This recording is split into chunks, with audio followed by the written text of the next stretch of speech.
the unnamed Underdog Baseball Show is here. The name pending. Not too concerned about the name. I'm concerned about my good pal Kevin and his mental health.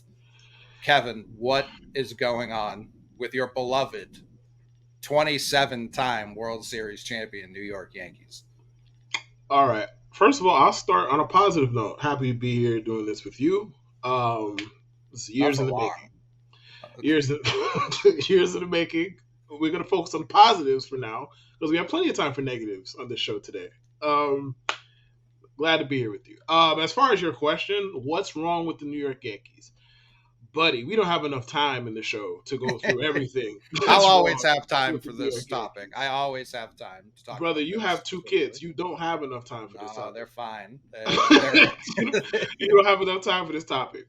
What's wrong with them? I mean, where do we start? They can't hit. They can't pitch. That's two pretty important parts of baseball. Mhm. So we could go into the nuts and bolts of it. I will because that's why we're here. But what's wrong? They can't hit. They can't pitch, and mostly they can't get on base. Like we by we I mean Yankee fans talk ad nauseum about the GM. Rightfully so. The team is a $300 million team that's under 500. Rightfully so. And generally, I feel like the revisionism of Brian Cashman has gone way too crazy. Like, he was good. The team now is shit. I understand. I'm not trying to argue that, right? And for years, it was like, I don't really care if he gets fired. It's the New York Yankees. It shouldn't really be that hard to find a replacement anyway. And I don't think he's as bad as the masses do. Now, my opinion has shifted a little bit because of one sentence I'm about to say. So we watched the Astros score, I want to say it was like 72% of their runs in the playoffs last year on home runs. And full clarity, I'm not a fucking small ball enthusiast. Like, just not. I'm fucking not. Like, I'm not. We'll get into that at a later date. 72% or whatever was of their runs on home runs. The Braves got like three different power hitting outfielders that nobody really wanted at the deadline the year before. One of them won the NLCS MVP. One of them won the World Series MVP. They won the World Series by bashing opponents to death. It wasn't really a whole lot of running and hitting and running going on. That's how they won. The Yankees looked at that and they read the room. They're like, you know what we're gonna try and do? We're gonna try and hit for less power. He should be fired on that alone. I don't really. The rest of the shit is what it is because a lot of the moves that they made that didn't work are defensible to some degree. Like the Montage trade, they got him, bro. They got him for nothing. I don't like Ken Waldichuk has an ERA of like 12. I don't give a fuck about what they gave up for Frankie Montas. The Rodon signing was defensible. I personally don't understand why the Yankees, who are nickel and diming to death and will say luxury tax at every given turn, want to invest $500 million in two pitchers. I don't understand that personally. Just the way they talk, I don't get that. But it was perfectly defensible. The Joey Gallo trade, perfectly defensible. They needed somebody to hit the ball in the park. It didn't work. Fine. The one trade that they made over the last 2 years where you cannot look at that shit and defend it was the Josh Donaldson trade. That one was stupid. The minute it was announced, they were like, yeah, you know, the Gary Sanchez has been traded to the two. I'm like, I wonder what they traded for. Josh Donaldson and IKF. And it's like, then they did the whole world tour where they kept telling us that Josh Donaldson's better than Gio Urshela. Maybe he was at the time. Sure. What does that really mean in the grand scheme of things? Especially when Josh Donaldson at that time was 35. And on top of that, if you want to make it just about that, pouring $50 million into Josh Donaldson, given the operation the Yankees currently run, is insane. And now the flip side is, the way they framed it was they made the trade for IKF, which might be even fucking stupider. So it's like, if you want to point to that and say Brian Cashman should be fired, go right ahead. But the current team is just ground ball machines over up and down the fucking lineup. Just grounder after grounder, except Stanton because he whiffs, whatever. It's just, and nobody gets on base. The Yankee fans have been complaining about how this is a home run or bust team for like 5 years, even when it doesn't actually make sense to complain about it because the Yankees were top 3 in runs scored for 4 fucking straight years. Now this team is exactly what they were complaining about. It's funny how it works because they don't get on base. Like, if the Yankees don't hit solo home run, they don't fucking score. That's how this works. They have the third worst OBP in the league. That's the thing. I am more of a small ball guy than you, but to a point. I'm not like the guardian saying this is the right way to play baseball. Don't get me started. Oh, Yes. don't get me I'm fucking not, started. I'm not like, Oh, hey, God. score one run over 18 innings. That's not like what I'm Oh, talking my about when God. I say it.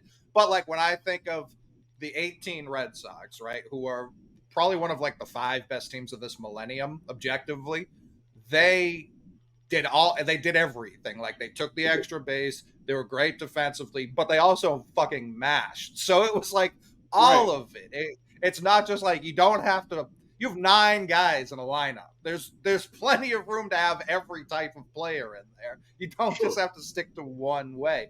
But For even if sure. you're trying to play small ball, you have to get on base for it to work. Like so, if that's even the Yankees' thought process, not getting on base is not the way to play small ball, like at all, at fucking all. Exactly. And no, you make contact. Great. You don't get on base. And you make bad contact. That doesn't do anything. Right? Yeah, that doesn't work. And you talk about IKF and Donaldson. I feel like part of the problem is also DJ, who I know you're a big fan of, but like they had just inked him to a long-term deal right before they made that trade. I have that timeline right, correct? It was the year before. All right, yeah, not like the day before, but like they had Yeah, year just before. signed him long term. Then they were like, you know what we need? They already have Glaber. They knew they had Volpe, the Oswald brothers in the minors. Like you knew you had middle infield or corner, however you wanted to play this infield. You had those options. You're like, we need two more. That's what we need to do. So that's where I've never understood that deal. I actually think, and I don't know exactly how he's been this year, but I do think you got Harrison Bader. I think that was a good move for Cashman. The rest of the Bader moves, is like, fine if you have other people who can hit. Like, sure, that's yeah, one of that's not those his things. fault. Like, I didn't say it was. Bader's fine. Bader just makes the worst swing decisions I've ever seen this side of Javi Baez. Like, we watch him, like, he will swing at just pure nonsense. And it's just every at bat. It's like, I don't understand why anybody ever throws Harrison Bader strikes. I really don't get it. Why do they ever throw him strikes? He just swings at fucking nonsense. But yeah, the Bader deal is fine. Like in a vacuum, it's fine. You traded a Yeah, mid tier starting pitcher for an elite defensive center fielder who can run. I can't right. really knock it.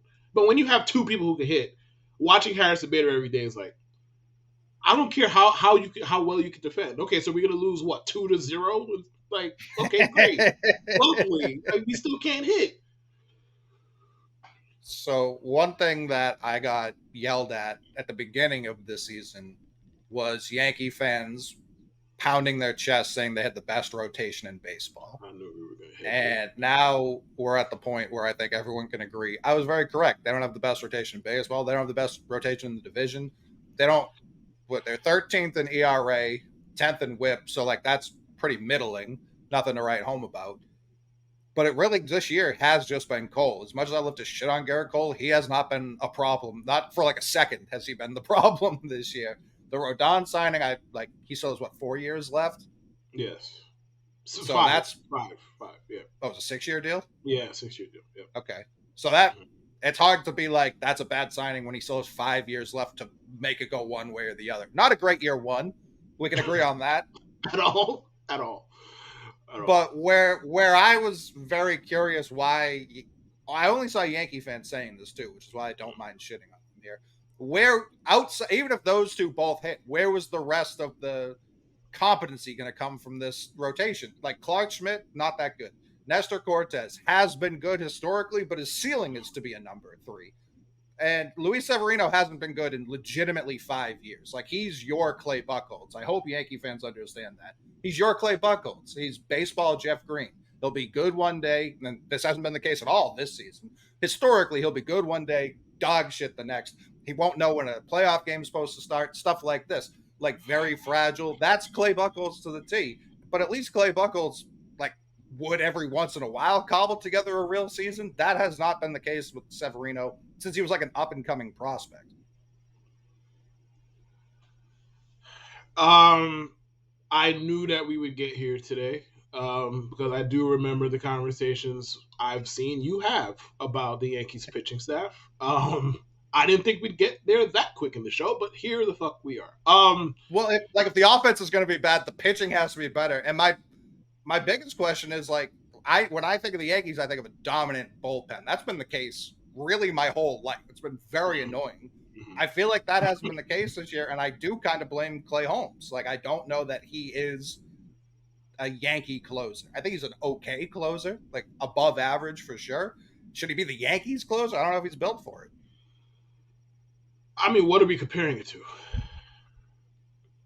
Even like when you, even Chapman. Like I don't like obviously. Oh, Mariano's, brother, what? Chapman? Not, we compared to what? Chapman's Yankee, like his whole Yankee tenure. Yes, I think Chapman's been an above average. How many playoff series did Chapman light on fire for the Yankees? Listen, you guys are chokers in the playoffs. I'm not pinning that all on Chapman. How many times did Judge get out hit by IKF? It ended with him twice. Twice. 2 different seasons. Okay. Someone's going to be on the bump. Right, and it was him. And it was him. I've seen him win World Series just because it didn't happen with you guys. It's not his fault. Oh, you've seen him win World Series? That's where we're going with. Like, don't you think you're burying the lead a little bit? The Cubs were pitching him 3 innings a game for that whole playoff stretch. Listen, I didn't say that was all his fault. But he was not why they won. I mean, yes, he was a big part of the reason they got there. Not trying to shit on him totally. But, I mean, I remember what happened in Game 7. Excuse me? Did he not get the win for that game? I'm fairly certain he did. He didn't. I'm fairly certain he didn't. And even if he did, come on now. Come on now. You know better than that. Listen, they were pitching that man like Folk in 04. Like he was out there every night with long sleeves. Him and Andrew Miller were just out there every night. It was just, like, I'm leaving here with something. Like, we're gonna get our use. We're gonna get our money's worth out of you, brother. And we don't care what happens at the end of the season because you're a free agent. Like, go out there, go pitch 2-3 innings at a time. But it doesn't matter. They were bringing in Andrew Miller like the 3rd inning. It was insane. It was insane. Like 3rd inning, here comes Andrew Miller. It's like, damn, already? That series redefined leverage. But I mean, are you happy? So it sounds like you're happy with Holmes then. I'm not happy with anything. We're gonna keep it a bean. I'm not happy with anything. Like, what is there to be happy about? Like, I'm not happy with anything. Clay Holmes is fine. Like, once he got from let's say late last year to let's say May this year, he was problematic. Objectively problematic. Since then, from like June up until the episode Sunday that we're not going to go too far into, his ERA was like 0.8. It's just okay. It is what it is with Clay Holmes. Like, Yankee fans, we're spoiled with everything, and by we I mean the fan base. I'm not part of that. Sure, but like. But bullpen wise, like, I'll fully admit, like, I'm spoiled. I'll look at like Michael King and be like, why is he not better? Because for 30 years, I'm just used to, the Yankees get to the 7th inning with a lead, it's fucking over. For 25 years, that's what it's been. So I look at like Michael King and these like regular good relievers who are mortal, and I'm like, damn, why are they not better, man? I'm tired of seeing Michael King and Jonathan Loaizaga and all that. Like, why are they not better? And I gotta realize, like, you're comparing them to ridiculous bullpens. Like, they're just regular good arms. That's it. Nothing more, nothing less. Yeah, I'm looking at all their individual numbers, and they really aren't terrible. Holmes' ERA is like close to 3. A lot of that is just because of Sunday. But like Schmidt doesn't move me. I haven't watched this Randy Vasquez kid, so I have no comment. That makes 2 of us. I didn't watch him either. I don't know who the fuck he is. I watched him last night, and he pitched 3 innings. I don't have any conclusions to draw here. Right. But Severino, like, you guys don't even tender Severino this offseason, right? Like, you just wash your hand, no qualifying offer, none of that. Probably, and it makes me really upset that it's gone this way. Because the thing with Sevy is, like, yes, he has not put together a full good season in a long time, right? But at least before this, you could point to the problem, durability. Like, on the field, he's been fine. Now it's just like, and now, of course, like this might sound a little crass. I don't care. Now, of course, now that the performance is a problem, he's healthy as a motherfucker. It's like like now that the performance, we don't hear lat strain or elbow tendonitis and none of that bullshit. We don't hear none of it now. Like now it's just he gonna go out there, he gonna run out there every fifth day and give up 6 runs every fifth day like clockwork and give up 6 runs. And it's insane that before this, because the Yankees, I feel like they know they're done.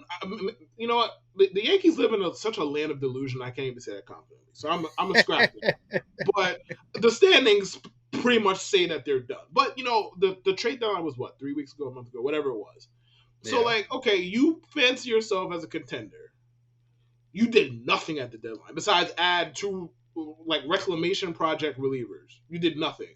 But even above that, if you're fancying yourself as a contender and you can't score, like we have that on record, you know your offense stinks. You're running out Severino every fifth day to basically get you an auto L. What does that do?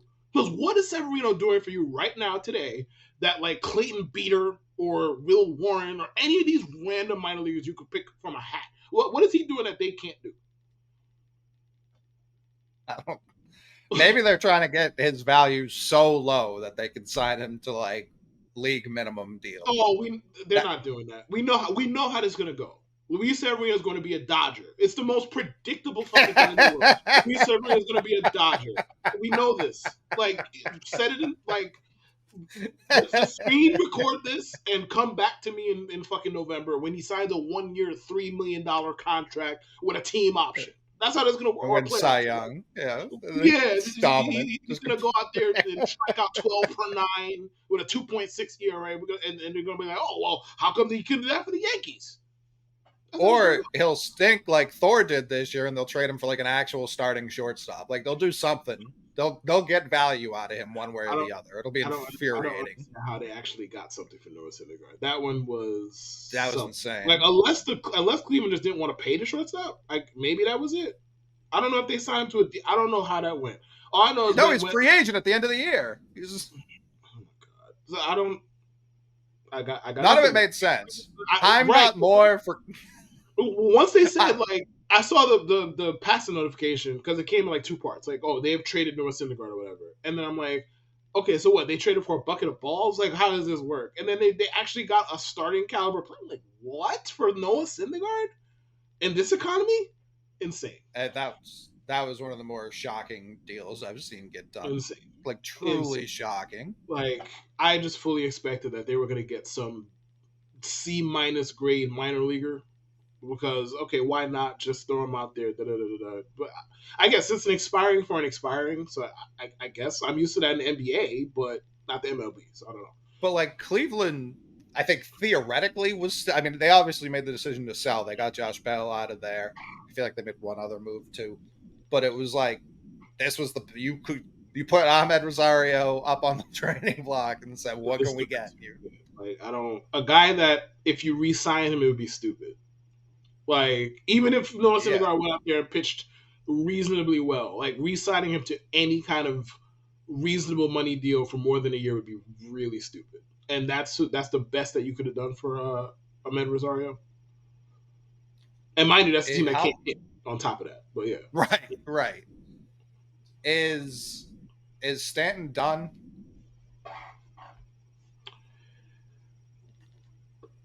How can I say that he's not at this point? We have now a year and a half of this. I mean, what is going to turn around for him? But damn sure not going to be his health. So, like, what is going to... Like, the only thing I'll say in Stanton's favor is he's still hitting the fucking ball hard. Like, I'll say that for him. What that means at this point, I don't really know, to be honest with you. Like, he still hits the ball hard. So, it's just... He doesn't get on base. So, it's like... I don't know, man. He might just be cooked. And if he's cooked, boy, that's a sad state of affairs for a lot of reasons. And how many more years does he have left? Like 5? 4? 5? Yeah, bro. Yeah, bro. I knew it was a couple, but I didn't know like 4 or 5. Like 4. Bro, Yankee fans were like, yo, why can't we trade Giancarlo Stanton? Brother, go to Spotrac and go look at his fucking contract. That's why we can't trade him, number one. And number two, the man has a full no-trade clause. He's not going anywhere. Like, he's not. And if he does somehow go somewhere, if they somehow get Stan to agree to go somewhere else, you realize how much of that contract the Yankees have to pay for him to play for somebody else. Yeah, You think pretty Hal's much gonna all sign of off it. on that shit? They're gonna have to pay. They're gonna have to pay Giancarlo 80% of his deal to go play for somebody else. So he gets there in 18, and he has like a prime Stanton season. He plays 158 games, wallops 38 dingers, 100 RBI, 102 runs, like borderline MVP type numbers. Yeah. And then it's just gone pretty down. I mean, injuries the next 2 years. He plays a combined 41 games. 21, he 21. He plays 139 games, which is probably the max he can play at this stage of his career. Probably not. Probably 110. 110 is what he played in 22. Yeah, 139 was was a stroke of luck, big luck. But his OPS is 870 in 21, 759 last year, 727 this year. And I didn't realize he's only played 71 games, which is they played 121. So he's missed 50. He's played about roughly half the season, which that's Giancarlo Stanton. With Judge out too. That's Giancarlo Stanton for you. He'll play about half the games, maybe a little bit more in a good season. Like that's what happens. And I mean, that's a trade you make every time. Like, yes, it hasn't worked out. I get it. What did you give up for him? You didn't give up fucking shit Starlin Castro. Like, Starlin Castro is some bullshit. Like, that's a trade you got an NL MVP, 60 home run guy for free. You take that every single time. The revisionism on that one is insane. Now, where the Yankees pissed everybody off was Manny Machado and Bryce Harper were free agents in the same year. They sat down with Machado, didn't offer him shit, never even picked up the phone to call Bryce. So it's like, well, I mean, I guess we'd rather sign people like DJ LeMahieu to long-term deals instead. That's great. That's great. Oh yeah, let's sign DJ LeMahieu through his age 38 fucking season. That's fucking brilliant. Good work, fellas. Where does this team go? Like, I'm sure like to hell. You spent a lot of time thinking about this upcoming offseason. Like, is there a plan to turn this around? Is there a plan to hit less homers? No. Is there a plan? That's the thing, because it's like, all right, if the Yankees are going to be hell bent to stay under the luxury tax, I imagine that's not going to change, especially given that the free agent class, at least based on what I read, is not exactly great this upcoming offseason. It's basically kind of like Shohei Ohtani and the Pips. Like that's the free agency list this offseason. And the Yankees are not playing in Shohei's level of money. You're going to hear, because we hear every offseason with a free agent, the Yankees are interested in Shohei Ohtani. They're interested in having him. They are not signing him. They're not. They're not fucking signing him. Like, just miss me with all the reports. But it's pretty dreary, Yankee land right now. Because, all right, they already stink. They do. The players that are on the team who are getting all this playing time are advanced in age. There's no reason to believe their decline is going to now turn upside down. And the Yankees refuse to bring up their prospects. So they refuse. That's the funniest how they handle the prospects is just baffling to me. I don't do the revisionist. Like, when they didn't trade for Gerrit Cole in the first place, that was absurd. I don't know what the fuck they were doing. It was Andujar and like Chance Adams, and they were like, no. It's like, why did you pick up the phone to call them if you weren't willing to do that trade? Because like Cole wasn't this in Pittsburgh, no, but he finished third in the Cy Young for the Pirates, which is a fucking borderline miracle. So like, you call him like, all right, yeah, there's this kid who throws high 90s. He got good stuff. Like, we don't know how to use him, but he got good stuff. And he's like 26 years old at the time, or whatever it was. Oh, what are you willing to offer? Okay, we're willing to trade you for Miguel Andujar, a guy who might be the single worst defensive player in Major League history, and Chance Adams, who profiles as a reliever. They're like, no. Then what did you pick up the phone and call for? If you weren't willing to give up that, what did you think you were going to get Gerrit Cole for? But regardless, now we fast forward to today, and our catchers are Kyle Higashioka and Ben Uzivert. Yes, I refuse to call that man by his actual name. I don't care. Austin Wells is in AAA, just murdering baseballs left and right every fucking night. Murdered AA. blah, blah, blah. Refused to call him up. Everson Pereira, same thing. We were running out. I don't even know who our outfielders are. Oh, yeah, Billy McKinney. Excuse me. Sorry. Billy McKinney and Jake Bowers are getting significant outfield reps. Everson Pereira can't get a fucking call. Oswald Peraza, I don't know what he did to whoever that they just can't get over, that he can't get playing time. It's like you got DJ LeMahieu with an OPS plus of like 90, who's 35 years old and on a fucked up foot. You got Glaber, obviously. Glaber's cool, fine, he can stay. And then our first baseman is he's a free agent, isn't he? After next year. Oh, it's after next year. I thought it was this offseason. Okay. Yeah, like Glaber's cool, fine. I'm not the biggest fan. Also, I feel like our fan base is just way too hard on the guy because, like, especially like 2023, Glaber is so far down the list of problems. Like, they're so far down the list. Yeah, he's not a great player, and yeah, it's a little underwhelming given the prospect hype what it was. But he's a good major league player, even if he's a frustrating one. But like, Peraza can't get ticked. Austin Wells can't get ticked. Everson Pereira can't get ticked. This is the 20th best offense in baseball. They're old and they're under 500. Why are the young guys playing? We're gonna bring them up September 3rd, September 5th? Like what are we doing? What are we doing here? I'm still waiting for Florial. Listen, the Florial thing is funny. Not even because of how the Yankees handled him, even though that's weird too, to be fair. But the Florial thing is funny because he's exactly the type of player Yankee fans hate, but then we'll call for him every 5 seconds. It's like, if you hated Joey Gallo, you're going to hate Esteban Florial. He's a worse version of that. He's going to strike out 40% of the time. He's going to hit the occasional home run. He runs well, to be fair to him, and he defends well. So maybe you'll like that side of things.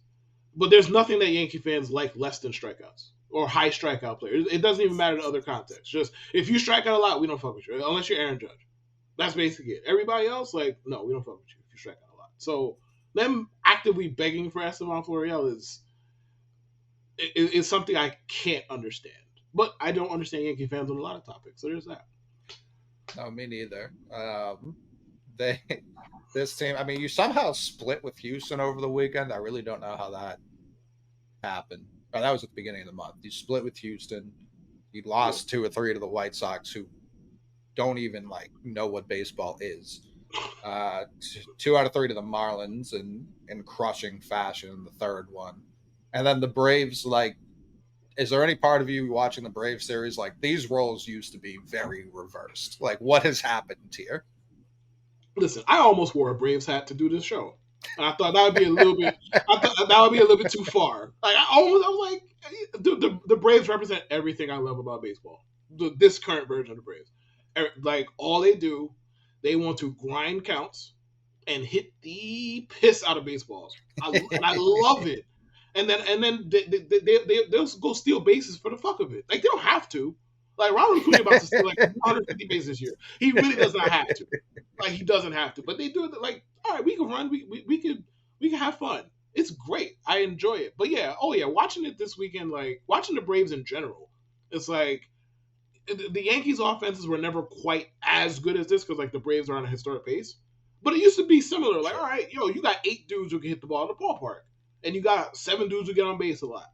It's a grind for anybody. Now it's okay, once we get past Aaron Judge, what's left? Glaber's cool. Glaber's good. Fine. Nobody's scared of Glaber. No disrespect. That's just the truth. Nobody's scared of Glaber. What? LeMahieu? Okay, this is not 2019 anymore. That passed. Volpe, I have confidence in Volpe. I think he's going to be good. Who else? Why? What specifically? And I hate to point to this specific day because Yankee fans have been beating that joke to death, but ever since he had the lunch with Austin Wells, I know you've probably heard about it. Have you not? Okay, whatever. He had chicken parm. That's a running joke. He had chicken parm with Austin Wells. Austin Wells pointing him to what his minor league stance was compared to what his major league stance is. And since then, Volpe has been pretty good. So, I don't know if he'll ever be a great hitter. But, well, chances are he won't. Probably says he won't, right? He's a really good defender, and he's a really good base runner already. If he's even just an above average hitter, he's a good regular. So now what's annoying about Volpe is you can't really look at him in a vacuum. because the Yankees use him as a meat shield to protect them from them not wanting to turn on a fucking shortstop. So it's impossible to just look at him in a vacuum. Because they were just like, oh, why are we going to spend on... Now, granted, a few of them shortstop look like lemons to date. Like, For that sure. could change. Like, Trey Turner looks like a lemon. Carlos Correa hasn't been good either. But when you put Anthony Volpe in front of your face, like, hey, we're not going to spend on a shortstop. We have this kid. That's so unfair to him. Like, because you want to be cheap, now he's going to have to take the bullets for you. It's so unfair. Either way, I think he's going to be a good player. And then, what? You have Judge, you have Stanton. Okay. You have Harrison Bader, who has like an 80 OPS plus. Billy McKinney, who cares? Jake Bauer, who cares? Like, once you get... And like, also, this doesn't matter in the grand scheme of things at all. But hitting Aaron Judge third in this lineup is really stupid. Like, you have to get him as many at bats as you can. Because, if you hit him first, you're guaranteeing him an at bat with nobody on base.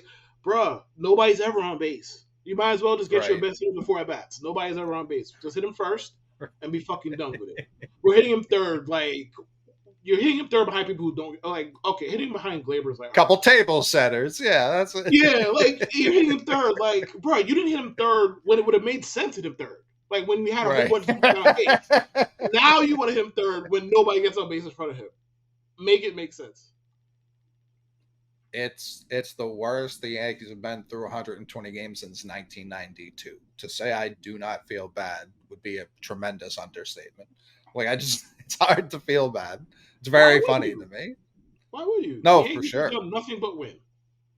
Like, even if you want to talk about from a regular season perspective or a World Series perspective, they've won 5 in my lifetime. They have made the playoffs like 27 years out of the years I've been a fan. And nobody should feel sorry for the Yankees. So why would they? I wouldn't. What I'm disgusted for is the off-season... Not local Yankee media, but national Yankee media is going to paint them as some like tremendous underdogs. That already has me throwing up in my mouth. Like, I'm not going to be here for that. You guys are what, number 2 in payroll right now? Something like that. Like, I will be pushing hard against, like, when MLB Network is like, look at these scrappy Yankees. I'm going to put a bomb somewhere. Like, I will not stand for these scrappy underdog Yankee narratives. Like, that's not what we're going with. I promise. But I mean, to be fair, are they not underdogs? No, they're not. They are. Now, they shouldn't be. You shouldn't be spending $300 million on underdogs. Obviously. Like, I'm not here to argue. They were what, like a top 3 favorite coming into the season to win the whole thing? Brother, that was in February. That's part of the season. Sure, but we're talking, that's past tense. We're talking about present tense, baby. They're underdogs now. Like, through a lot of fault of their own. Correct. People who stink didn't live up to expectations. That's how it works. Teams who stink are underdogs. That's how it works. Like, painting it, like, if we get to the season and they're good again, painting them as some favorable underdog story would be bullshit then. Like, I'm not here to argue that. I don't want to hear that shit in June. Like, if you talk about in February, like, all right, yeah, they painted themselves into the corner. Yes, I understand that. And we really shouldn't be talking about it. But technically, are they underdog? Yeah, their roster stinks. It stinks. Like, the favorite getting their doors blown off doesn't automatically make them the underdog. Like, that's not how it works. Like, that's not what underdog is. Yes, it is. It is how it works. It is how it works. All right, so like the undefeated Patriots were underdogs because they lost to the Giants. You see how stupid that sounds? No, the Patriots were great. They just had a bad day. Because they were underdogs. They lost. No, we're not going to do that. No, because the company we work for, you've just equated the word underdog to loser. That's a hot start.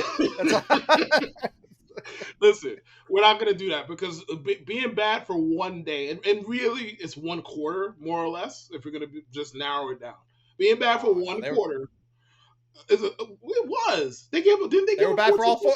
They didn't block for 4 quarters. McDaniels didn't go a fucking screen for 4 quarters. I'm not talking about that. Fair. I was more talking about their defense, but fair point. Yeah. Either way, the Yankees have stunk for an entire season now. We talk about different things. The Yankees go finish 6 games out of 500. They're entering next season as an underdog. Nobody's going to take them as favorites.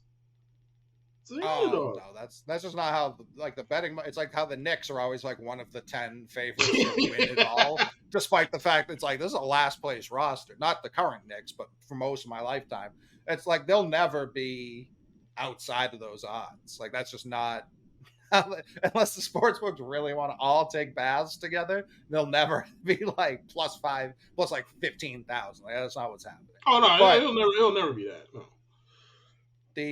this I hate the new, just talking broad baseball sense, I really fucking hate the balanced schedule. I feel like I almost want to ban interleague play. That's how much I hate the balanced schedule. Like what we've played, what, 6 games against each other this season so far? Yes, and I It's believe the the Red second Sox half won of all of them? August. The Red Sox won all of them, I right? think you've won 1 game, I believe. But it's like I don't even like really care. Like what to me, it's like what can I lord over Yankees fans? Well, the 1 game playoff like a couple years ago. That's something I can spend the entire offseason talking about. That's great. When we're 4th and 5th place teams, like I don't really care. It doesn't matter what. Like I don't want to get swept this weekend. That would be a terrible look, and I don't even know if that's possible for the Yankees. But it's not, I brother. can't. It's not. It's not. Like the Red Sox would have to not show up off the team bus to get swept this weekend. I can't remember being this late in the season. Sometimes we're bad this point of the season, and it's like, all right, well, at least let's just beat them because you guys are in first or second, wherever. And it's like, all right, if we beat them, great. But like, neither of us matter at the moment. Like, neither of us are particularly interesting.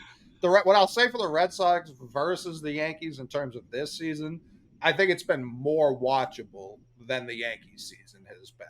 We sit right now at 63 and 57, which isn't tremendously better than the Yankees record. It's more the way we got here. Like the way you've got here is Rodon's barely pitched. He's been hurt all year. Judge missed a huge chunk of time. And if Judge is missing time, what's the point of even watching that team on a nightly basis? Volpe was ice cold for what? Like 2 months. Volpe wasn't even like Correct. an MLB hitter until he had that chicken parm like you're talking about. So it's like Correct. you couldn't point to the young guys. You couldn't point to the new free agent signing. Bader was hurt, so it was like the guy you get at the end of last year. You couldn't even really appreciate that much. And then your MVP candidate was just like, well, we've just taken him off the board entirely. Because early on, he was on pace to like hit 60 again, wasn't he? Yes.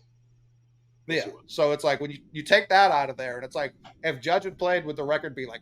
Would you be in like second? No, of course not. But you'd be like probably in between Toronto and Boston, probably breathing down Toronto's neck, something like that. But the Red Sox, it's been like Casas has developed tremendously. Yoshida's been really good up until this recent stretch where I think he's just tired because this is the most baseball he's ever played in a single year. Bayo's been really good up until recently. Again, he's a rookie. I'm not too. I've seen people really concerned about that and like wanting to kill our pitching coach. He's a rookie. It's towards the end of the season. Like I'm sure his arm's tired. It's okay. He's also really bad apparently in day games. Night games, he's incredible. So that's something to keep an eye on. That's interesting. And it's like I feel like Carter Crawford's proven he should be a 4 or 5 next year. He just competes. Like I don't think he'll ever be a top end guy, but he'll eat innings and he's not going to completely fuck up a game every time he goes out there.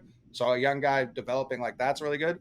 And this has also been the best bullpen we've had since I can't even say 18 because that bullpen wasn't even good until the playoffs started. This has been probably the best It's really like Joe Kelly saved that bullpen. I people thought it was a joke when I said it at the time. That happened to be the exact truth. And Eric Gagne calling Craig Kimbrell and telling him to stop tipping his pitches helped as well. People forget about that. But this bullpen, if the Red Sox do get into the playoffs, I actually think they have a decent chance, not to win it all, but to make noise because of how strong the bullpen's been. Chris Martin's been incredible. He's been one of the best bullpen arms in all of baseball. Kenley sometimes likes to fuck around at the end of the game, but for the most part, he's been nails. Schreiber's been back. We've broke Whitlock. That disappoints me tremendously. He's broken. Yeah, I don't know. He gave up 4 straight hits to the Nationals last night, and that lost them the game. And that was out of the bullpen. That was bullpen Whitlock. So we've Daniel Barded him. He'll be good for the Rockies in a decade. See you then, pal. Um, but luckily we don't even need him that much because the rest of the bullpen's been that good. We've had really weird injuries. Sale always has weird injuries. It's just kind of who he is at this point. And Tanner Houck took a liner off the face. That wasn't necessarily his fault. I thought he actually looked pretty decent up until that point of the season. So there's been plenty to. My biggest problem with this team is like there's 5 or 6 guys I wish they were 5 or 6 years younger. Like Adam Duvall, I would love to have long term. He's 34. Chris Martin's, I think 38. Like that stinks. It stinks. Damn, he's that old. Damn. Let me pull it up. I know he's not a spry young man. Like Kenley, I wish was younger. Obviously, he's been in the league forever. But yeah, I look around. Justin Turner's 38 too, I think. So it's just like, yeah, I just really wish a lot of these guys were just like substantially younger. And Winkowski's been incredible. Winkowski moving to the bullpen this year, it's been like, oh, this is tremendous. Yeah, 1986. So that's 3 years. So he's 36. No, 37 because his birthday was June 2nd. So he's 37. So I think we gave him a 2-year deal. I don't know how much longer I expect him to pitch, especially at this dominant level, but he's been incredible this year. Like when the Red Sox, to what you were saying about the Yankees for your entire life, when they get to the 7th now with a lead, I'm like, all right, we can win this game. Like I don't have to really sweat it unless Kenley starts walking everybody in the building.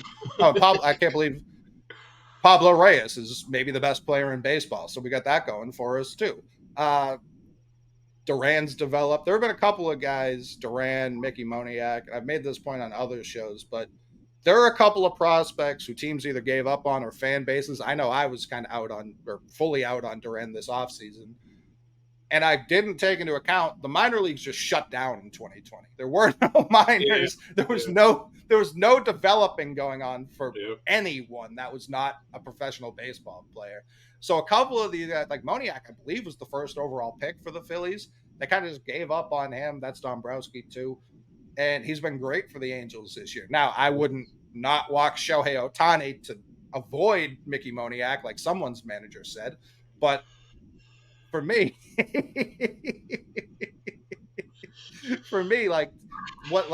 looking forward, obviously this isn't the season for either of our teams. Duran looks like a piece, which I can appreciate. He didn't last year. He didn't even look like a tradable piece last year. Now he looks like an everyday player for this team moving forward. Yoshida's a player. Second base still a question mark. People love Pablo Reyes right now. Luis Urias, has been okay since he came over from the Brewers, and he's still young, and he has a track record of being really good for the Brewers, so I don't hate having him on the team. Devers is locked in. Casas is locked in. Connor Wong's looked really good. Like, this team moving forward, I feel like you're missing somebody. I feel like you're missing somebody.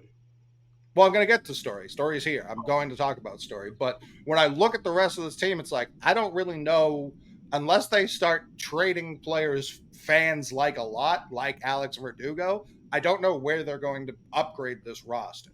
Now, you can look at it, they're 4th in batting average, 10th in runs. The offense hasn't really, until recently, where bats have just gone ice cold for some reason, I don't really know where the offense is going to upgrade. And some of it's like Casas just getting older, not having a slow start, and just being a 25, 35 in that range home run guy moving forward. Devers has been Devers. DH is going to be an issue because, again, Turner's 1,000 years old.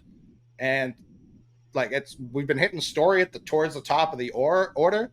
I don't know that that's a benefit to him or us. Now, we had that game the other day where we went 4 for 4. What people don't like to say is 2 of those hits were directly at Tigers, who lost the ball in the sun.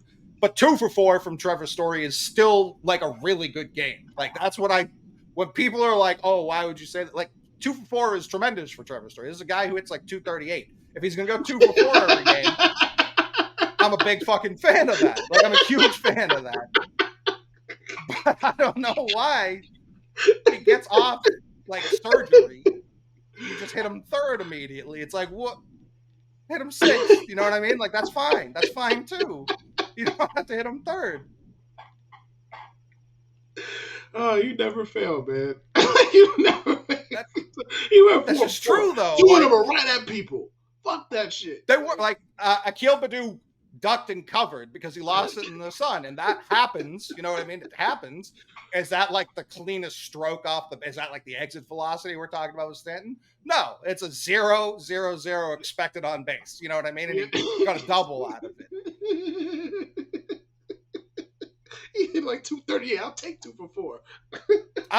2 for 4 is unbelievable. Like 2 for 4, especially with the defense he's been playing. I'll take 2 for 4.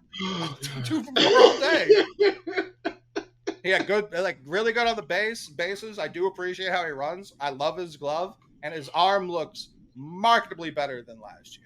I don't know what this new surgery they're doing to these guys is. It's worked on Story so far. No, it is a new surgery. Like they do have a new. Okay. Yes, it's genuinely a new surgery. Oh, God. I'm not. Okay. No, I'm not making shit up. Okay. He elected for a new type. I can't remember what it's called. But he elected for a new type of surgery, which is why he didn't sit out the entire year. And it seems to, like, it's still very early, obviously, but it seems to not be an issue. He's had a couple of throws that, I mean, last year he was genuinely bouncing balls from second. And people thought I was an asshole for pointing it out. I was like, if this is how his arm's going to be, it's not going to work. I don't care how good his glove is. It's not going to work at short. If his arm's going to be this recovered and this good moving forward, it's way less of an issue. I mean, to be fair, you are the asshole. To be fair.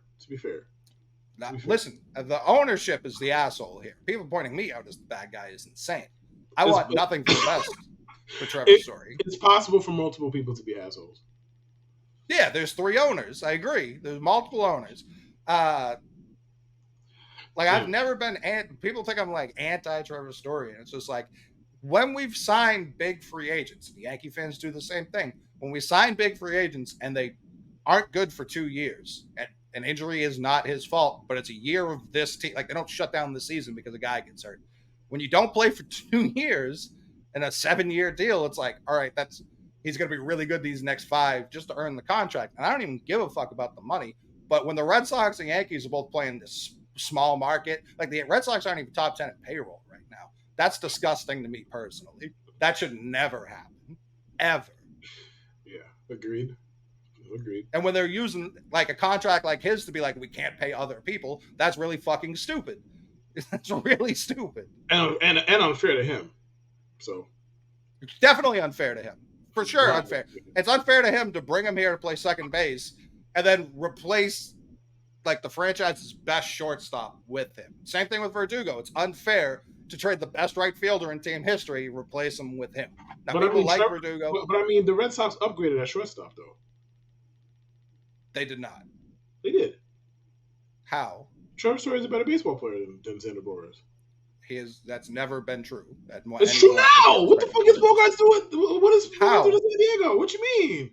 He's played the whole season for a team that hasn't had any middle infielders this year. Congrats. He's been playing through injury too. He's been playing through a wrist injury. So he's played the whole season through an injury. I don't know how that's a negative. This is what Red Sox did the year he went from leading the league in batting average. I know people don't give a fuck about batting average, but he went from leading the league in batting average to finishing the season below 300 because he had a fucking broken wrist. People wanted him gone. And it's like he just played more than half the season with a broken wrist. This is the guy you're mad at? That's always been an issue with me. This man giving got a 108 OPS plus, man. Trevor Story better than that man. Trevor Story better than that man. 6-game sample size. Last year he didn't have a 108. I'm not talking Xander. I'm talking the Story. Last year he didn't have a 108. What did he have? I don't know. I believe it was like 102. It was like your DJ range. I believe it was right above average. Oh, so he's just as good an offensive player as Xander Bogaerts and a better defender. Is what you're saying. So no, that's worse. Comfortably worse. 6% is not comfortably worse, bro. Well, for A, that's not 6%. It's 6 points. But B, for their entire careers, you're going to look me in the face and say Story's as good offensively as Bogaerts? Because that's insane. I'm talking about right now. Okay, and right now, again, Xander's played a full season. Trevor Story's played 6 games. You want to compare OPS plus? No, right. I don't. No. That's insane. He's playing on a different coast. He's playing in a different league entirely. Xander will never live up to that contract. That was a stupid fucking contract. 1,000%. So stupid. Like, I couldn't even be mad at him for taking it. Cause it's like, well, if they're gonna make you a billionaire overnight, like, yeah, go play for the Saudi Padres, like whatever the fuck they got going on over there.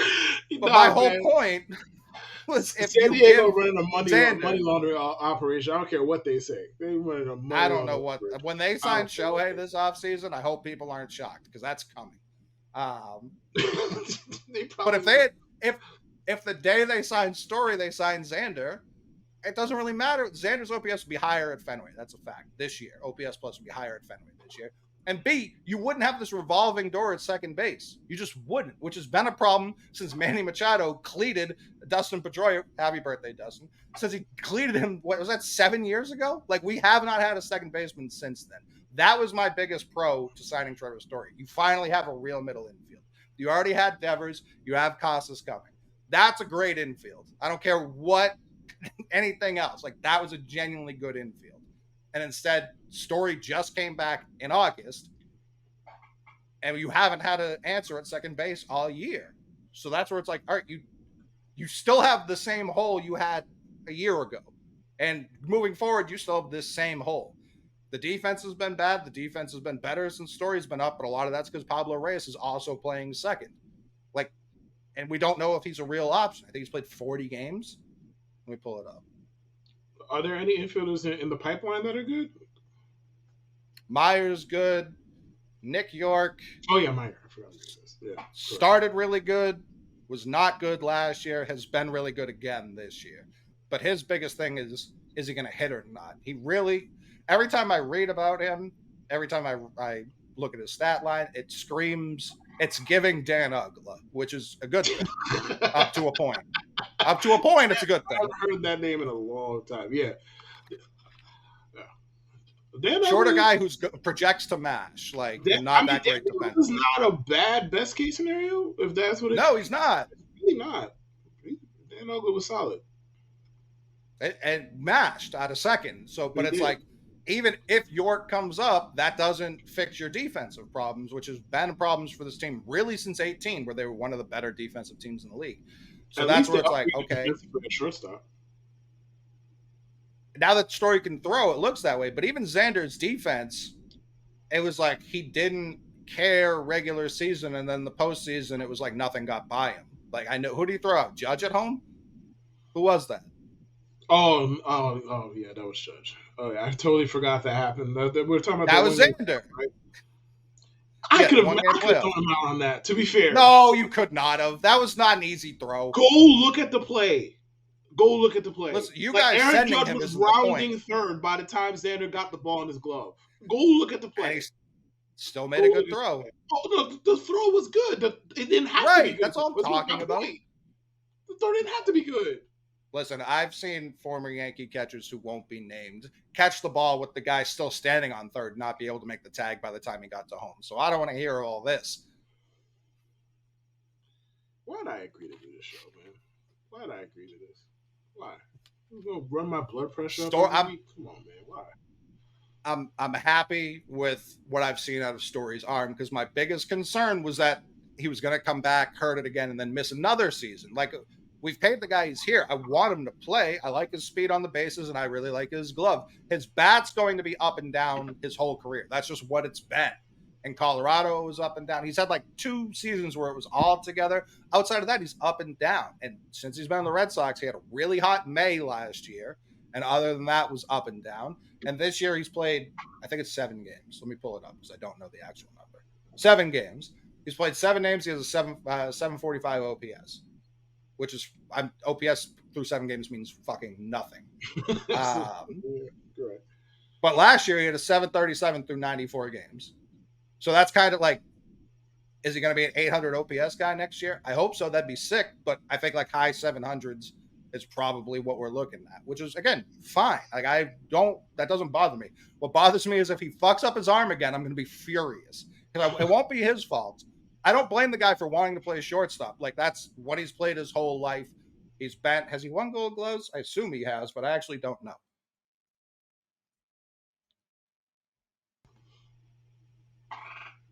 Trevor Story. We have Gold Gloves. He's got 2 Silver Sluggers, 2 All-Stars, no Gold Gloves, which is genuinely shocking. I don't know who's won all those Gold Gloves because he does have a really good glove. I would have thought he won one. That's surprising. At least one. At least one. That's surprising because he's he's a really good defender. So I'm surprised he has not won one. Who's out west? Like who would have stolen these from him? Let's look it up. Let's look it up. This is from 17 through 21.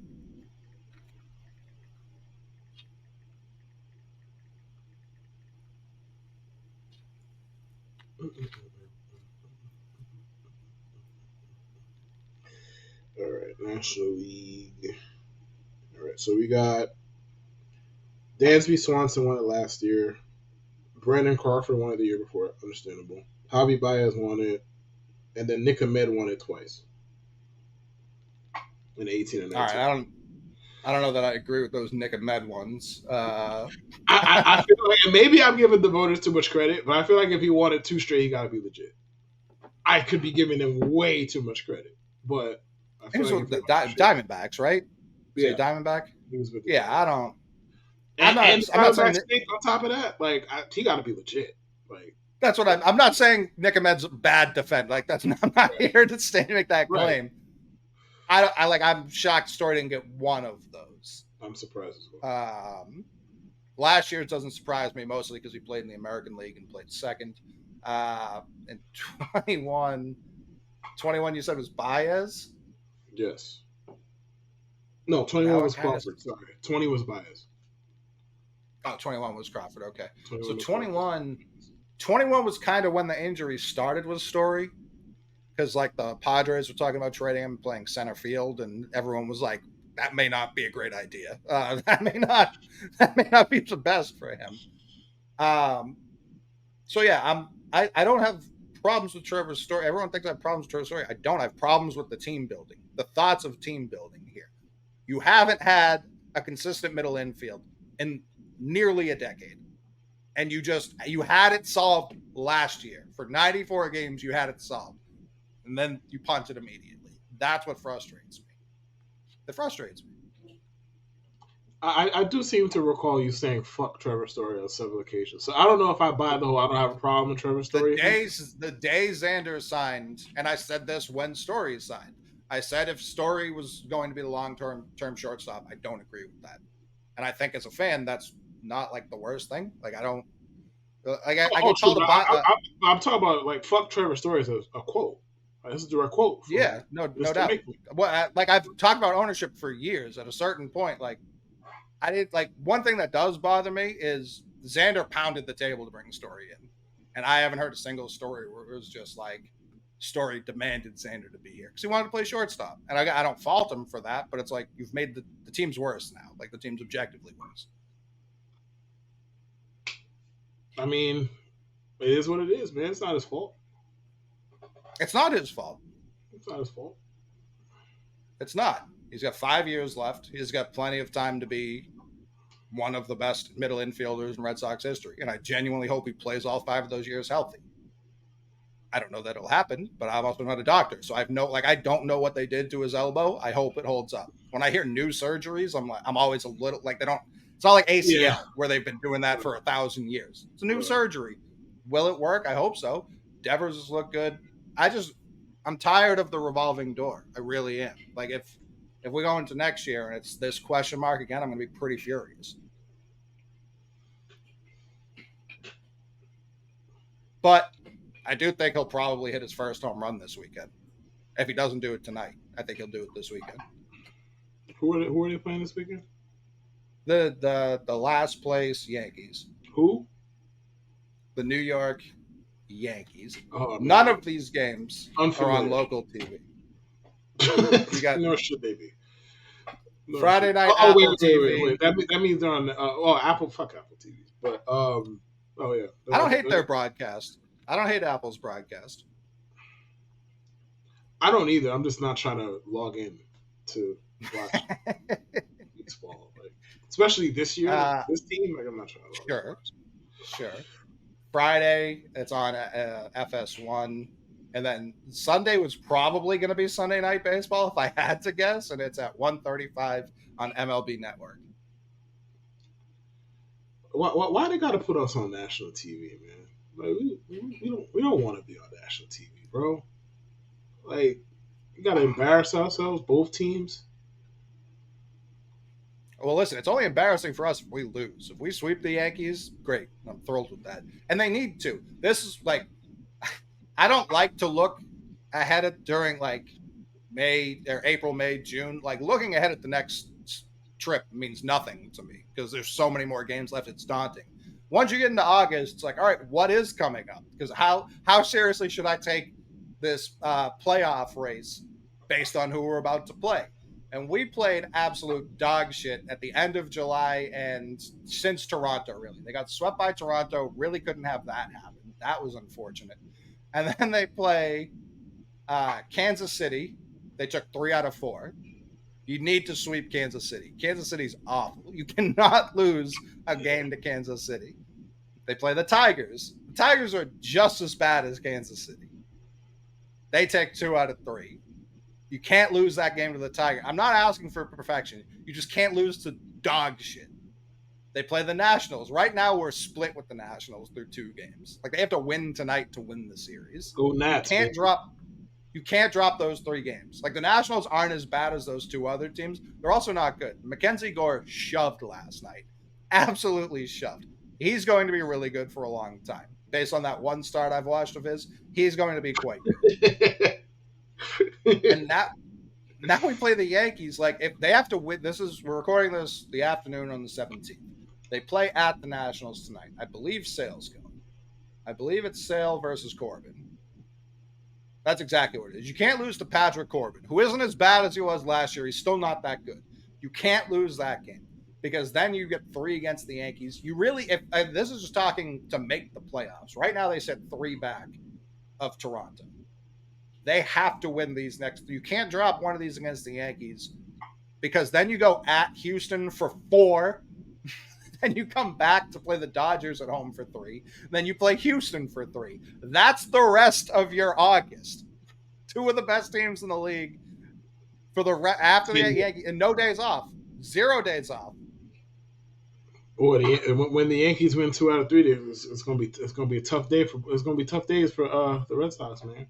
That would be really tough. They cannot have that happen because then they kick off September with 3 at Kansas City. You have to win all 3 of them. You just have to. Then these games kind of just got easier for 2 reasons. One we won't talk about, one I will. They play 3 at Tampa, and McClanahan's done. Obviously, he hasn't pitched in a while anyways, but he's officially done. So that makes it easy. McClanahan historically shoves against us. And the guy I'm not talking about has like 1,000 career batting average and OPS plus against us. So from purely just a sports standpoint, not the worst thing that's happened to my team. Then they play Baltimore for 3. And Baltimore's, I don't know. Baltimore could win the World Series. I think they should have gotten a little more aggressive at the deadline. They should have gotten a little more aggressive in the offseason. But they still could. Like, they still could win it all. And then 4, the Yankees at home for 4. They got to win again. They could very well be out of it by this point. If they're not, you have to sweep those 4. Because then you go at Toronto, where you can't let them take 3 because that's who you're battling with. At Texas, fucking thanks. You get the White Sox for a breather.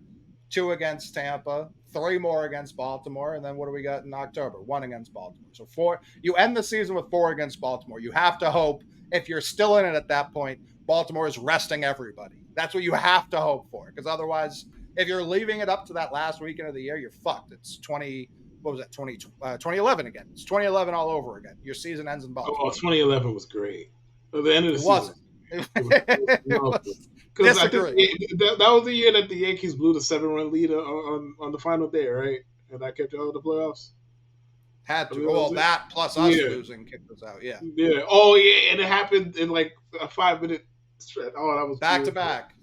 That was beautiful. I loved it so much. That was great. Wasn't a fan. I loved the one time the Red Sox fans have asked the Yankees to win twice, ever. In the history of my lifetime, twice. It was 2001 and in 2011. The Yankees came up. I was legitimately about to ask you what happened in 01. I was about to be like, what happened? Like, oh yeah, duh, yeah. And when that's the worst thing that can happen to the Yankees is when the Red Sox fans start rooting for the Yankees, it doesn't go well for either team. Yeah, I don't want y'all to root for us, man. We good. What? We're okay. Right? Let me pull up the standings right now. I could also do this on the screen. I don't know why I'm not. But right now, in the wild card, so Tampa holds the top spot. Houston's right behind them. Toronto's right after them. The Mariners sit a game back of Toronto. Tied in the loss column, 2 back in the win column. The Red Sox are 3 back of Toronto. And the Yankees are a half game up on the Angels for that third spot out of the wild card. It was not necessary. That was not necessary for that third spot out of the wild card. That was not fucking necessary, man. Listen, if you sweep the Red Sox this week, we swap places. That doesn't do well, anything. Only if we lose tonight. If we win tonight, not the case. But that you're more in it than the Angels for now. Congrats! Congratulations! Hang the banner. More in it than the Angels 2023. Hang the fucking banner. So you think everyone below Boston, or are you including Boston, are just done? Like they have no shot? I mean, you mentioned the schedule. I think it was on TW. Schedule's you brutal. mentioned the schedule, and I looked into it. I was like, yeah, he's right. And then obviously you just relayed it to me again. Yeah, you're right. But I don't think the Red Sox are out of it. It's hard to say that with a team that's 3 out, and it's hard to say that in a league where you look at the team that are competing. Like, all right, the Rays. I mean, and quite frankly, the Rays haven't been that good since their 30-2 start. They haven't been that good. They haven't been that good. Like they just haven't been, right? The Astros, I feel like the Astros are better than their record indicates because they've been dealing with Altuve and Alvarez basically being in and out of the lineup all year. So I think they're a little bit better than the record indicates. Toronto, and I feel like Javier's been up and down. I feel like their pitching will stabilize. Like Houston's making the playoffs. Them not making the playoffs would be genuinely. They could still win that division. They're 2 games back. Yeah, the question is whether they're going to win the division. Like I have no doubt in my mind that the Astros are going to make the playoffs. The Rays might hold on, might not. I can't call it. Like they're going through some stuff. Let's put it that way. Yeah. Toronto. You know what I'm going to say about Toronto. I think they're fucking frauds. You know what I'm going to say about Toronto. So, like, I think they're fucking fraudulent. Like, they just... And then Vlad fell off. I don't know what his fall off is attributed to. I feel like that's one of those that he's going to go through the season. We're going to hear after the season, this was hurt, that was hurt. Because he didn't forget how to hit. And all of a sudden, he's now, like, a mortal hitter. I don't understand what happened there. But Toronto's just a team full of fucking losers. So I think they're going to fall out of that wild card spot based on nothing but the fact that I think they're fucking losers. Nothing else. I don't know shit about the Mariners, to be honest with you. Like, I know Julio played for them. I know George Kirby's nice. I know Castillo's nice. The Mariners, that's kind of the extent of it for me. So, like, I saw Mets superfan Frank the Tank talking about why the Mets weren't good this year, and he was saying like they haven't. The rules changed overnight, and they kept playing like last year's baseball, like 3 true outcomes ball, too old to really play Luis Ariz ball. And it's like, that's definitely part of it. I think that part of that's true. Seattle's also doing that. They have 4 of the top 5 guys in strikeout, not pitchers, hitters. 4 of the top 5 in strikeouts. And it's like, Cal Raleigh, if the Yankees scouting department's worth, or anyone in the AL East is worth their salt, Cal Raleigh will be traded in the division last year because he mashes against the Red Sox. He's hit 3 of the farthest home runs I've ever seen hit against the Red Sox just this year, both in Fenway and Seattle. Very sick of that guy. Kerry Carpenter, too, buddy, right fielder for the Tigers. Mm-hmm. He demolished us that whole series, making great catches out right. I was like, this fucking guy didn't know you were alive 48 hours ago. Very infuriating for me today. Knock it off. So if those guys end up in the AL East, I'll be furious unless they're on the Red Sox. But so Seattle's still kind of playing that three true outcomes ball, at least offensively. Their pitching, I think their pitching is really good. They're second in ERA, first in WHIP. I was shocked around the trade deadline. They were talking about trading one of them. That would have been insane. Yeah, Gilbert. I don't know why that. I don't know why that rumor came about. No idea. But I feel like Castillo got off to a not great start. He's kind of settled in. He's looking at a 3.23 ERA, which that's not like ace quality. But if your next guy is Gilbert, who's at a 3.8, and the guy after that's Kirby, who's at what, like a probably lower, 3.11. Like if that's who you're rolling out every night, if you're just rolling out guys who are like, we're gonna give up 2 runs over 6 innings and then hand it over to our bullpen, like still pretty good. Yeah. And Miller, I think is a rookie, and they've got another rookie, Brian Wu, who's come up and down. I think he's probably going to be shut down soon, though. Wu. Okay. Yeah, he's on the injured list. I'm seeing it right now. Yeah, he's probably and I know they traded Seawald at the deadline, and like they were all crying. Kelnick was obviously really good. He's out because he got angry at himself. So I don't know. And there's 73 now. I think the Mariners are going to squeeze in, man. I think it's going to be the Rays, Astros, and Mariners. I think that's what's going to be the playoff spots. And then Vlad and them could talk to us about films and sequels again in the offseason. So you think the AL East only gets 2 when it's all said and done? Yes. Wow. Mm-hmm. Which it's funny how that would work, because we heard all season how it's this, that, and the third. And I mean, it was like the division did look loaded in June. Like it looked loaded, and now it's just the Red Sox are cool. The Red Sox are. I understand the frustration with them not spending. God knows I get it, right?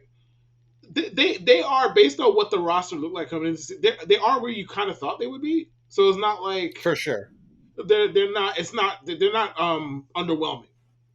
Whereas no, the Yankees, I think that's I think that's the difference. The Red Sox, because I think their number was like 78.5 or something, and I was like, if everyone's hurt, including the offense, they'll go under. But I didn't see a world where they weren't around 500, which right now they're 63-57, like that. Right. I think they said last year every team in the AL that got into the playoffs had 87 wins, and they have 42 games left, whatever it is. If they go, I think it's 29-13 over the next 42, that'll get them to 87, something along those lines. I know that math doesn't add up, something along those lines. And that's what they've done over their last that many games, that exact record. That doesn't take into account, like, the Mariners could do better, Toronto could do better. Like, those head-to-head games against Toronto, which we just played them at the beginning of the month. I think we got swept. 3-game sweep. After handling them to this point of the season, I don't know. I wish we had more games against them. I hate the new schedule. Yeah, and I mean, and the thing with the Red Sox is, like, all right, the Casas fella looks like he might be developing into one of the better hitters in the sport. So he's a problem. That's very frustrating. But very good for y'all. Great, lovely. It's very frustrating for me. I'm just like, because once I saw him last year hit the opposite field homer off Cole, I'm like, and obviously, like, that's with the prospect pedigree, because I knew all about the prospect status, and I'm just like, oh, this guy's going to be the next nuisance, isn't he? And then, well, here we are, because the last couple of months he's been legitimately one of the best hitters in the sport. So that's great. That's lovely. The Red Sox season, if they finish 6-7 games over 500, it's probably like, okay, it was a cool season. Can't knock it. The Yankees are going to probably finish under 500 for the first time since like 1994. And well, we see what the season is, and there's no light at the end of the tunnel here. It looks the the Casas got off to a slow start hitting. His OBP was always fine because he draws a lot of walks because his eye is absurd for someone that young, like genuinely absurd. He's my kind of hitter, man. I hate that he plays for the fucking Red Sox. I love the hitter. I can't imagine you're a big fan. No, but he wasn't like, there was no power, and people were like, well, is he just Sean Casey? Which isn't necessarily an insult, but as someone who also didn't hit for power and was a large person, people hated me because they were like, this doesn't make any sense. Why aren't you hitting like 10 home runs? Like for Little League, why aren't you hitting like double-digit home runs? And it's like, I hit a double every time I'm up. This is a problem now. But no over-the-fence power. But when people were like, you guys said Heim was smart for not trading this guy in the offseason, and now he's just like a walks merchant. It's like, yeah, but like when young guys aren't seeing success immediately, they start pressing. They start swinging at shit that they shouldn't swing at. They start doing stuff that didn't get them to this point. The fact that he never wavered from that, I was just like, this is going to click, and it's going to be horrifying. And on the season, he has an 836 OPS. It was not high. Right. Since the All-Star game, he's like top 5 in all of baseball in OPS. Like it's really come together. And I applaud the Red Sox because historically, I think about like Jackie Bradley Jr., Xander Bogaerts, guys who came up, didn't hit immediately, and they were kind of bounced around back and forth. I like that. They looked at this season, they said, hey, we're probably not hoisting a trophy when this is all said and done. Give the guy his ABs and let's just see what happens. And it's worked. It's worked quite well. And I like to point out one pet peeve of mine. The idea of somebody being a walks merchant is so immeasurably stupid. Like, it's so stupid. And like one of the dumbest tweets I've ever seen, somebody was like, this was about Juan Soto's potential contract. And they're like, why would I pay all that much money for somebody who cares that much about walking? Like, he only cares about his stats. I'm like, if he cared about his stats that much, wouldn't he swing more? Isn't that how this works? Right. Because you don't really get paid based off walks. That's not how it typically works. Like, you don't get paid based off walks. Like, that's not how this works. So but yeah, the idea of calling somebody a walks merchant, let alone somebody who's in his, second major league season, is so stupid. Oh my God, that shit is so stupid. But carry on. Soto's up to a 908 OPS. Man, they were writing that man's obits in April, man. They were writing like, oh, are we sure this guy is generational? Like, yes, bro, yes. He's slugging 500, and he's looking at his 6th season with an OBP over 400. Last year. The guy has more walks than strikeouts again, if I'm not mistaken, as well. Which no. 2023, he doesn't? No, he's at 106 strikeouts, 103 walks. He's terrible. He should be ashamed of himself. He should be ashamed of himself. Well, you know what? The obituaries were right. He's done. I'm sorry. I apologize. But seriously, 103 walks, 106 Ks is an insane ratio. Over 738 career games played, he has 611 walks, 554 strikeouts. That's outrageous. Like, and people were legitimately like, yo, is this guy done being great? And it's like, no, man, no. Generational guys, bet on them figuring it out. It's really simple. Yeah, I'm gonna toss a take out there. I just want to see how this sits with you. I think the next time the Red Sox and the Yankees matter in terms of at each other is when Soto hits free agency. Are we saying that as they're both going to be bidding for his services kind of way? Or I'm fairly, as long as Heim's still there, which I can't promise, which I think is stupid. I think people who are like someone needs to fall for this season is insane, genuinely insane. But if he's still there, I think the Devers contract. Because I think Soto's going to be 26 when he hits free agency. Like, right. Heim's biggest thing listening to him talk about the Devers contract was like, yeah, we're not giving out these, if they're going to be the new trend, 10-plus year deals. we're going to have a player that plays for those 10 plus years. Like Devers, I think is going to be in his mid 30s when his contract expires. Like, should be still playing baseball at a decent clip. Soto's really the only guy who fits that bill. Like, that's why I don't think Ohtani's on the table for either of us.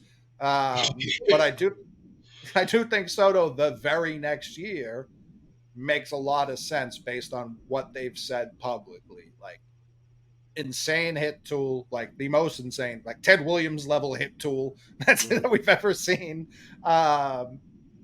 And it's like, you can just hide him in left, kind of. By that point, you can just put Yoshida at DH. Like, that's not a problem. I would be shocked if the Red Sox didn't try and pull out all the stops to try and bring him in. I would be shocked if the Yankees are meaningfully involved because, well, one, that's going to cost them like $400 million plus, right? One would assume.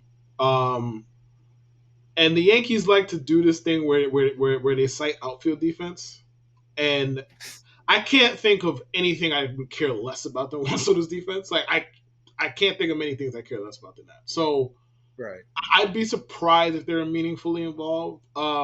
Maybe the Red Sox being meaningfully involved gets them to get in there. But also, it kind of depends on how the next year goes. I don't think that's going to go very well for the Yankees. I don't see where the improvement's coming unless they bring up their fucking minor leaguers and they're good, which would be great, right? But I'd be surprised if they're meaningfully involved. But a lot could change in a year.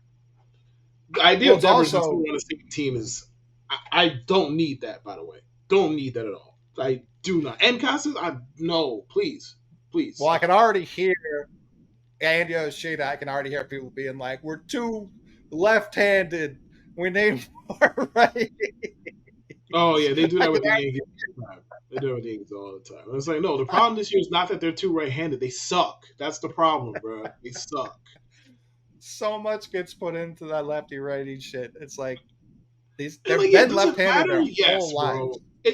Right. And it's like, it matters to a degree. Sure. I'm not here to act like it doesn't. But, bro, if you have 3 lefties who hit lefties and righties, it doesn't fucking matter. Or 4, in that case, excuse me. It doesn't matter. If you have righties who hit lefties and righties, it really doesn't matter that much. Like, does it make you a little bit easier to game plan for? Like, I guess. Sure. But, yeah, I'm going to be in the game plan room like, you know what? Yo, Devers and Soto are both lefty. Whew. That's what a sweat off my back. No, that's how this works. No. We've got James Paxton on the bump where we feel good. It's like, no, they don't. No, no, you don't. Actually, no. Most pitchers still right now are right-handed. Like, I don't think that's ever going to change. So I've never understood. There aren't that many lefties that are good. Flat. They're not. They're not that many that are good. Like, relievers, sure. Starters, not so much. But even relievers, like, a lefty specialist reliever will be brought in for like 2 guys, and they're not typically Rafael Devers and Juan Soto. That's where it's like, okay, bring them in. I don't give a fuck, dude. Right, exactly. I don't care. Like, your lefty is not phasing me, bro. We have 2 Hall of Fame, like legit Hall of Fame caliber hitters. Right. I don't care. I don't give a fuck that you want to bring in Darren Oliver or whoever the fuck to pitch to them. I don't care. Like, I don't give a fuck. Wandy Peralta, like, no disrespect to Wandy, he's cool at his job, but like, nobody cares if you're bringing him in to face Devers and or Soto. Nobody cares. It's not shaking anyone. Do you almost see the Yankees, if they have this bad a season again next year, don't you think that would put them more in a Soto market to be like, listen, the fan base is furious, so we have to change our ways? Yes, to a degree. I think if you start to see a dent in the ticket sales, which I can't see because personally Yankee fans love showing up, which I'm not even going to judge them for it. The stadium is nice. You want to be real fan guy, I'm not here to judge you. I mean, shit, I was there last week or 2 weeks ago, so I can't. Like, granted, I was there mostly because like Astro fans who I knew were going to be in attendance. So we'll chop it up, blah blah blah. Go watch the Yankees get smacked. Okay, that's what I was there for. Because both games that I attended last weekend, the Yankees lost. Go fucking figure, right? Out of 4, both games I attended, they lost, and I had to watch Carlos Rodon get booed off the mound. So that was that was fucking great. My man got injured. They were like, "Yeah, boo, we don't need you anyway." Like, you kind of do actually. You kind of need him to be good. So yeah, Yeah, but Yeah, it's yeah, year have another bad one. season probably. Yeah, it's year one. Like 8 starts he's made, and they're already fed up with him. All right, well, Are Yankee fans going to allow the Texas Rangers to steal their bit like this? from what I see on the timeline, no. From what I see on the timeline, Yankee fans were all up in arms over this shit. There's the writer who pointed it out. Like he's been blocking Yankee fans left and right, just blocking. Like no interactions, just blocking. What did he think was gonna happen? I What don't. did he think was I, gonna I have no idea, bro. Like I saw the initial tweet, and like I don't know why I thought this because the picture is in color, but I was like, yo, is he talking about some shit from like the 70s? Like what the like what is he talking about? Like he's acting like roll calls a brand new idea. Like no, bro, no. And then yeah, the Yankee was like, yo, we've been doing this mad long. Block. Like yo, this is not new. Block. He's I'm talking about blocking over some mundane commentary. I'm not even saying like they're going at his neck. Like some of them are, to be fair. But the ones that I saw were just flat out normal. Like, yo, this has been going on for mad long in New York. Like, you cover the team. You've been in New York before. Like, how did you not notice? Block. Like, he's just been blocking everybody, bro. I was like, why is he acting like this is new again? So yeah, they've been going back and forth. And Texas Ranger fans, apparently, I don't follow any of them, so I don't know. No. Apparently, they're really spicy on the Bird app. I was like, that's interesting from a team who's quite literally won nothing ever. Nothing. And lost in hilarious ways. Like not even like have been irrelevant. Like the way they've lost. Nelson Cruz has the best PR guy in the game because this is a known steroid guy who genuinely, I can't say this about many individuals in baseball. Like you were trying to blame Aroldis Chapman for all the Yankees problems. Nelson Cruz genuinely lost the Rangers a World Series. Like himself. Yes. He himself lost them the World Series. And no, like everyone loves this guy. I can't think like I'm trying to think like the basketball equivalent. Like if Chris Paul was beloved. Like I don't know. Even that, like Chris Paul hasn't choked to the level of Nelson Cruz. Right. Like Chris Paul's never been a reason this team didn't win a title. Like you could talk about he was the reason they didn't advance a round. Sure. Yeah. Sure. But he's never been the reason they didn't win a title. The only person I can think of with better PR than Nelson Cruz is Bartolo Colon. Only person I can think of. Bartolo Colon got great fucking PR. Like, bro, Bartolo Colon is a fat steroid user who got multiple families. And people love this guy. They love this guy. And it's like, how though? Why? Because of the fat thing, people love a fat guy immediately. True. Like skinny CC Sabathia. Even Yankee fans didn't like skinny CC. He wasn't as good. But Bartolo being fat, he played for like half the league. So at one point he was on your team, so you feel like you know him. And the double families thing is very funny. Like it doesn't affect me at all. It's, you know what I mean? Like it doesn't. It does, but people are fucking judgy as hell. Except when it comes to him, it's like, well, you got multiple any steroid user, y'all love him anyway. That's crazy. The thing with him and Nelson Cruz, like they got caught using like that second wave. It wasn't like the Pettit, Bonds, McGuire era. It was like after that, so it was more comical because it was like, all right, right. So it was more funny than anything. Yeah, I forget he played for the Yankees. He's a fat guy using steroids. So there's that. Like he's a fat guy using steroids. So it was like, oh, we just look at it and laugh. It was like, bro, how are you using steroids? You still built like that?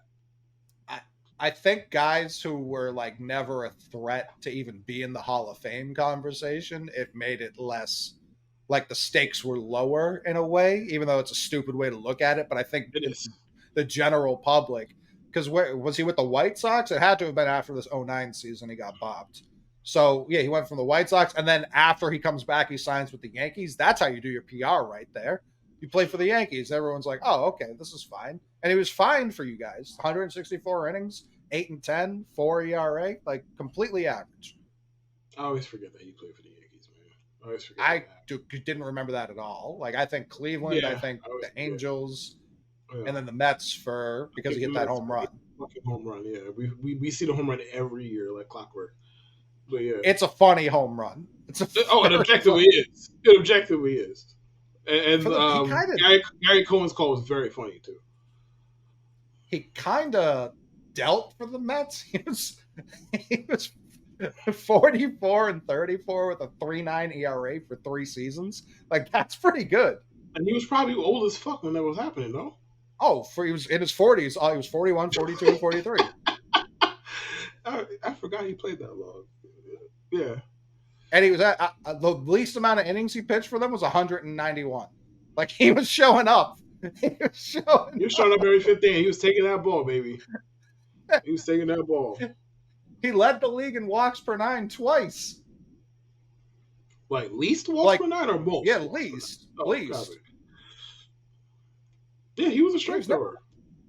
He was never. I didn't realize this. This man was not walking anybody.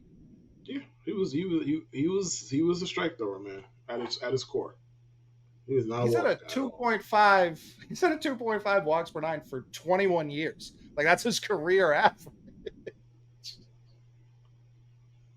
That man played for 21 years just to stay away from his families. Yeah, all of them. He was like, fuck that.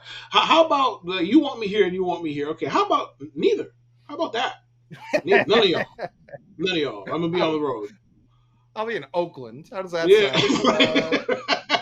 Be here, be there. Like, oh, you got to commit to a family. Nah, I don't got to commit to shit. I want to be in Oakland. He came 6th in Cy Young when he was 40. Like, this is an all-time. Maybe he should be in the Hall of Fame. I'm not hating this. I'm coming around on Colon's Hall of Fame case. If they put Colon in the Hall of Fame, we're going to have some serious questions. So lots of questions. 2-time All-Star? Lots of questions. Two-time All-Star steroid user. 3-time All-Star steroid user. 4. All right. Let me know when you stop. Yeah. It's just going to be like the Price is Right or the Price is Right game where it keeps going up and up. Like, let me know when you're done. 4. Okay. 4-time All-Star and steroid user makes the Hall of Fame. We're gonna have to have a conversation. Like, shit, they already put David Ortiz in the Hall of Fame. Like, that should be the last steroid user. All right. Show me the failed test. Show it to me. You can't. The Mitchell Report exists. Fuck out of here. Stop. The Mitchell Report was just a guy writing fiction that that's what it Congress is? Thoroughly disproved. Yeah. Oh, okay. That's what we're going with. To the point of the Mitchell Report, they started testing those guys pretty immediately, and then Ortiz had a 15-year career after that. So, yeah, I do feel like he kind of cleared himself. He didn't. He just got he got his act right after he got caught up. Where was the fall off then? Oh, there was a. I mean, listen, Ortiz is a Hall of Fame caliber player. I'm not here to argue that. But if we're gonna not put Barry Bonds in the Hall of Fame, then David Ortiz shouldn't be in the fucking Hall of Fame either. Barry Bonds should obviously be in the Hall of Fame. Correct. Him not being in and Ortiz being in, I don't see what those have to do. Bonds also didn't fail a test, right? Like, there are no failed Barry Bonds tests. Come on now. But I'm saying he genuinely doesn't have a failed test. Like, there are guys like Pettit has a failed test, right? Right. Barry Bonds showed up one season wearing a size 10 fitted. Like, you need more than that. Like, okay, yeah, we don't have it on record that he failed a test. He failed the eye test. How about that? That's what he failed. He failed the eye test. Came and looked like fucking Popeye the Sailor Man. He failed the fucking eye test. Get David Ortiz out of the Hall of Fame, man. Or put the other steroid users in. Put the other steroid users in the Hall of Fame. Completely unrelated to one another. No, that's not. No, it's not. Completely unrelated. Ortiz was a cheater. On and off the field. Cheater. Off the field. Listen, off the field, he may have been with someone who was a cheater, but he himself, an upstanding young man, he did nothing wrong. Brother, those bullets were meant for someone else. Brother, he had people actively trying to get him up out of here. Like, up out of here. Trying to get him into the Hall of Fame of life. Like, yeah. I don't know, man. I don't know. That's why could be my favorite player. I don't know. That's why he easily, if he had done all that for the Yankees instead of the Red Sox, he would be the biggest Ortiz guy. The biggest. Hey man, we could do if ifs and buts were candies and nuts, we'd all have a happy holidays. Like, what are we talking about? Like, if this and if that. Like, we don't know that. That's not true. I'm not an A-Rod fan. You should be. He's the only reason you have a ring this millennium. Fair point. It is. It is. Aaron's unfairly maligned. But getting back to the Rangers stealing, like I've never thought the roll call was like worth stealing. I think it's like it's very Yankees in the sense that it stinks. But it's an insane thing to steal and pretend it's not stolen. Like it's not even like they were doing it since opening day. Like it just started. Obviously, they took it from the Yankees. Like it's disgusting. It's disgusting on behalf of the Texas. And it's Rangers. not a cool enough thing to steal, as you just said. It's really not. No, like it's not a cool enough thing to steal. This is not like them. Like you see in the parks where guys hit home runs and you see all them like flashing lights and how they hit. Yeah. Like I don't know who started that. The first team I saw was the Yankees, but I watched them more than anybody else. So I don't know who started that, but like that's a cool thing to fucking steal. Like that's a cool ass thing to steal. Chanting somebody's name? Come on, man. That's not. Come on. You could do better than that. Well, maybe you can. Maybe they can. It seems like they can. Maybe they can. The flashing lights thing's fine. The Red Sox adopted it this year. I don't necessarily love it. I do think the Red Sox stole, and someone can correct me if I'm wrong, I very much think it was a Yankee Stadium thing to do to play that whistle after a strikeout.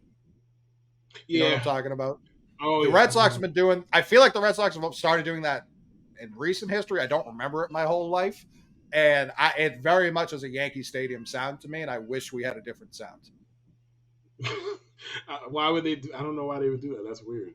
Like you could do it's very weird. Like and you choose that. That's weird. And it's like the same howl and whistle. Like it's the exact same.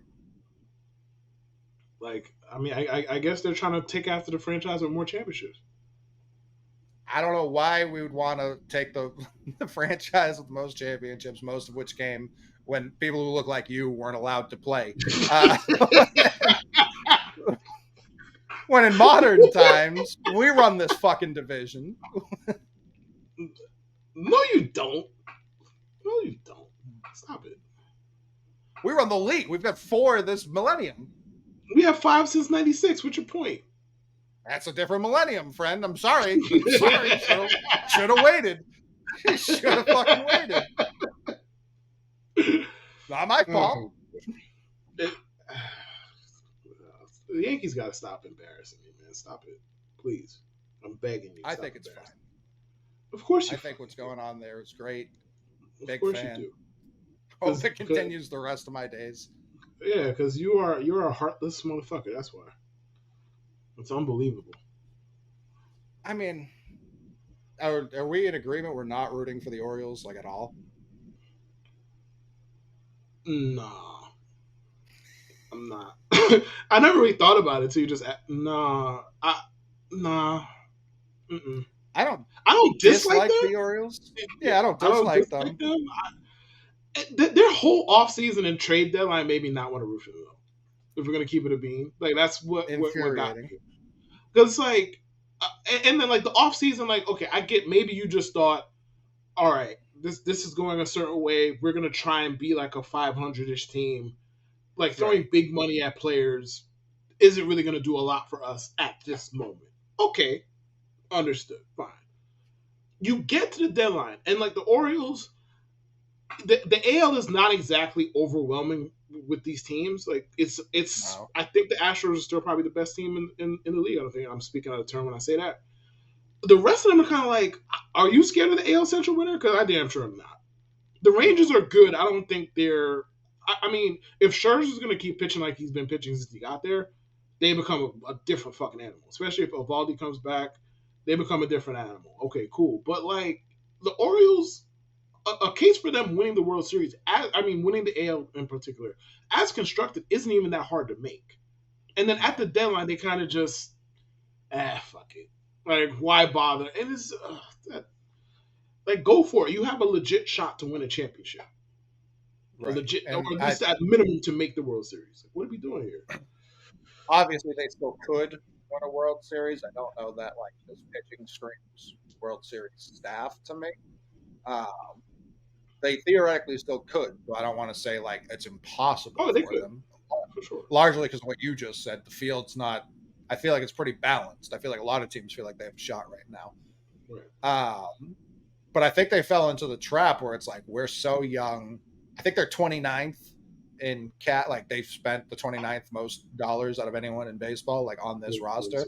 So I think they sit there and they're like, this window's open forever, which me, Tyler, and Scoob have a series going on right now showing these windows do not exist forever. Like, I don't care how good you think you have it right now. The Nationals probably didn't think they would be rebuilding a year and a half off of a World Series. You know what I mean? Like, they couldn't have been there.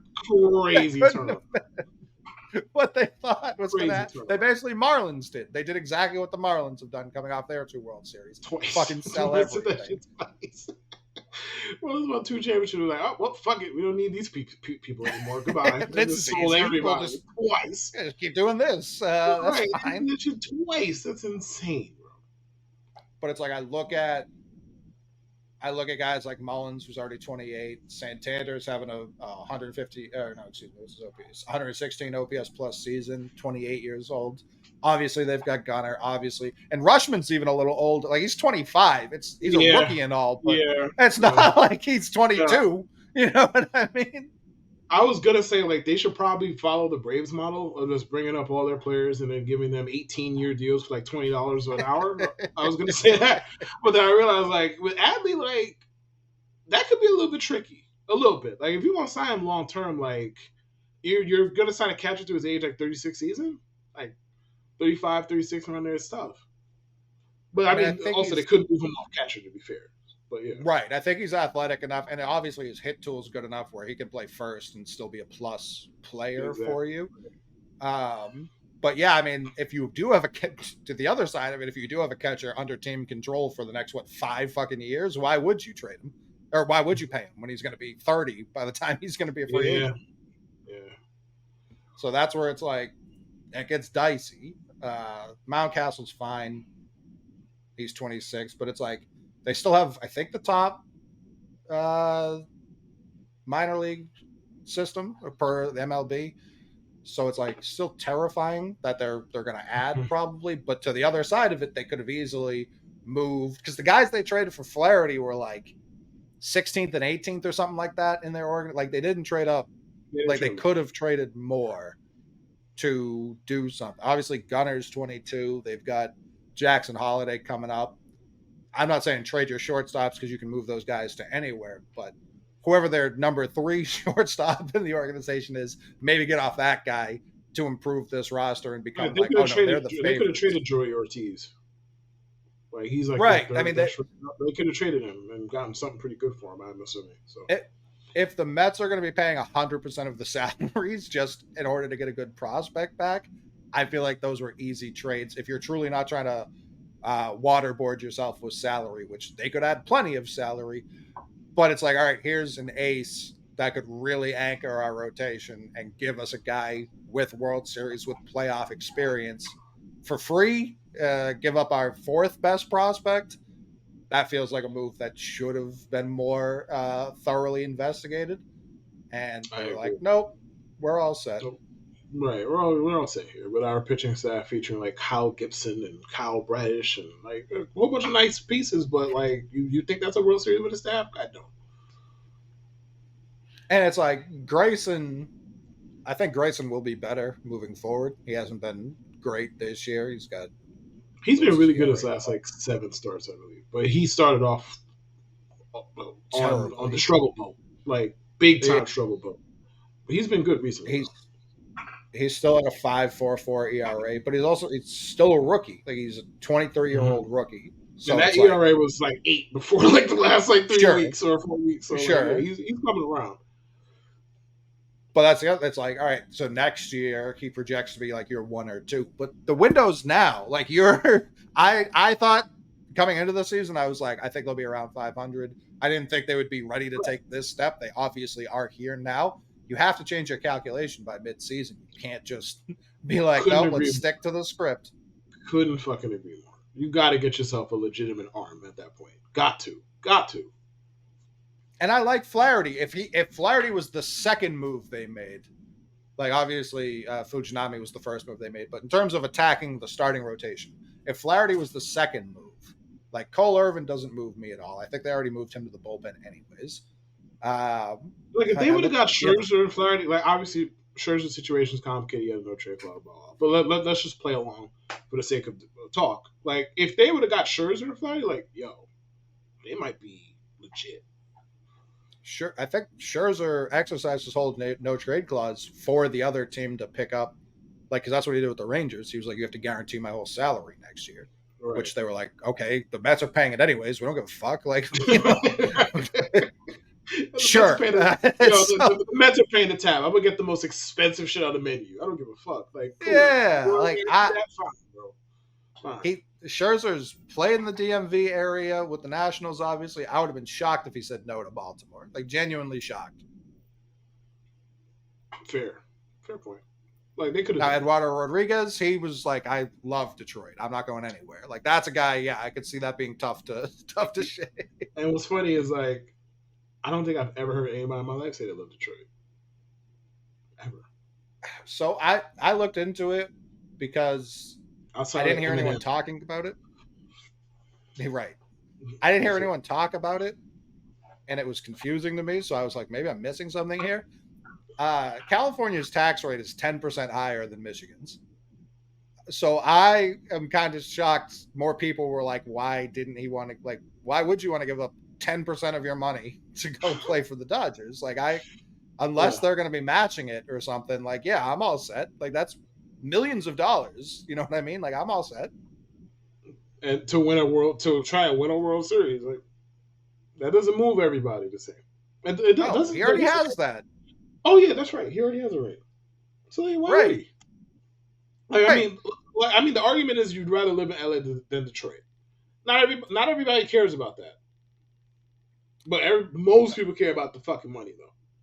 So, I also think it gets unfairly, like, Detroit. Sure, like when Blake Griffin got traded from LA to Detroit, it was all jokes and all that. Detroit, the city, yeah, I get it. Michigan has truly, like, beautiful places to live. And when you have Eddie Rodriguez money, I'm sure that's where he lives. You know what I mean? Like, I don't know that, like, oh yeah, let me go to LA. And he's a free agent this year. So it's like, I'm going to move there or he can be a free agent. He's like, I'm going to move there for a couple of months. And if I stink there, like, he's dealt. Yeah, he fuck up his own value. Like, I guess the part that sucked is his agent told the Tigers, like, yeah, that he'd be interested potentially in an LA deal. And then when the teams agreed, he was like, I'm all set, actually. So that's where it's like, all right, maybe, so maybe that part wasn't. Yeah, like, yeah, I'm cool with LA. Okay, we've agreed to trade LA. No, I'm not cool with LA, actually. Yeah. No. I thought about it. Like, no, I'm not cool with it, actually. No. I think he sneaky hates the Dodgers based off that World Series and kind of just wanted to waste their time during the deadline. I really think that was more or less what it was. That's a funnier story than, like, just he changed his mind. Like that. That's probably what happened. But it's way funny to be like, yeah, you know what I'm gonna do? Fuck the Dodgers. I'm gonna let them try and come get me. Then when they come get me, I'm gonna say no, I ain't going. That's way funnier. Like, that's way funnier. I hope that's what happened. I hope we find out that that's exactly what happened. That'd be so great.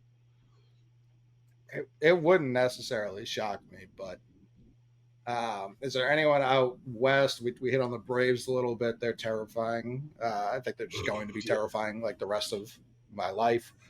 Well, yeah, they got everybody under contract for 37 years, so yeah, it should be terrifying for a while. Yep. Genuinely disgusting. I'm trying to see who else. The Cubs. Do the Cubs move you at all? No. No. They're fine. I mean, they got a good offense. I give them that. Outside of that, like, I'm not really particularly moved. Nice story. They tried to buy at the deadline, which is cool. They actively try to win, which is cool. I root for teams like that have nothing to do with the Yankees. So I hope they win a round. Maybe I don't really see them as some big threat though. No. They're still third in their own division, despite, I believe, being the only team with a positive run differential in the Central. Just a really weird season. Central divisions. Just abolish them. I know I just spoke glowingly about the Cubs 3 seconds ago. Don't really care. Abolish the Central Divisions. Abolish them. Abolish the Central Divisions, bro. Both of them. Especially the damn AL Central. That shit is a train wreck every year. The Red Sox would be on by percentage points because they have the same amount of wins as the Twins, but less losses. They would be leading the Central right now. The Yankees would probably be like 2 games out. They would. They're better than the Guardians. They're better than the Tigers. They're better than the White Sox. In the fucking thick of things in the fucking Central Division, and they're under 500. Like, abolish that damn division. Get it out of here, please. I hate the idea of like anyone can make the playoffs, like no division winners. Like I do hate it, except for when I see stuff like this, and it's like, man, the Twins just get to go in the playoffs and just get their teeth kicked in, and round and round we go. Like it's who gives a fuck? I love seeing the Twins in the playoffs. It's great. I love seeing the Twins. For you, yeah, but even now you don't even get to play them. Like last year, you get the free win against the Guardians. Historically, you get the free win against the Twins. Now it's just the Twins get. Maybe they'll win it all because they don't have to fucking face you guys. Maybe the Twins are cutting down the nets. Can you imagine if they did that? I'd have to rescind so many of my AL Central jokes. Jeez, can you imagine? Oh my goodness. I don't know how they could.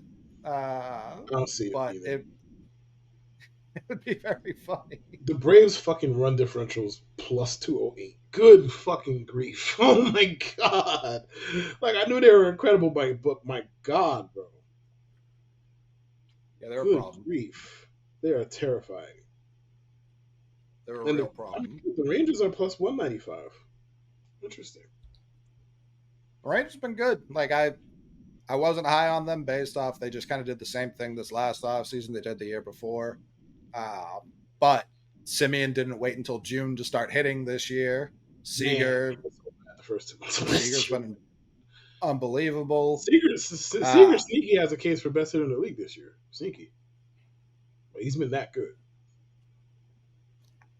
I think other years I would agree. I'm so locked in on other hitters that I guess overlook him. Yeah. He's got 189 OPS plus, which is okay, I suppose. 1,072 OPS. It's okay. It's all right. That'll play.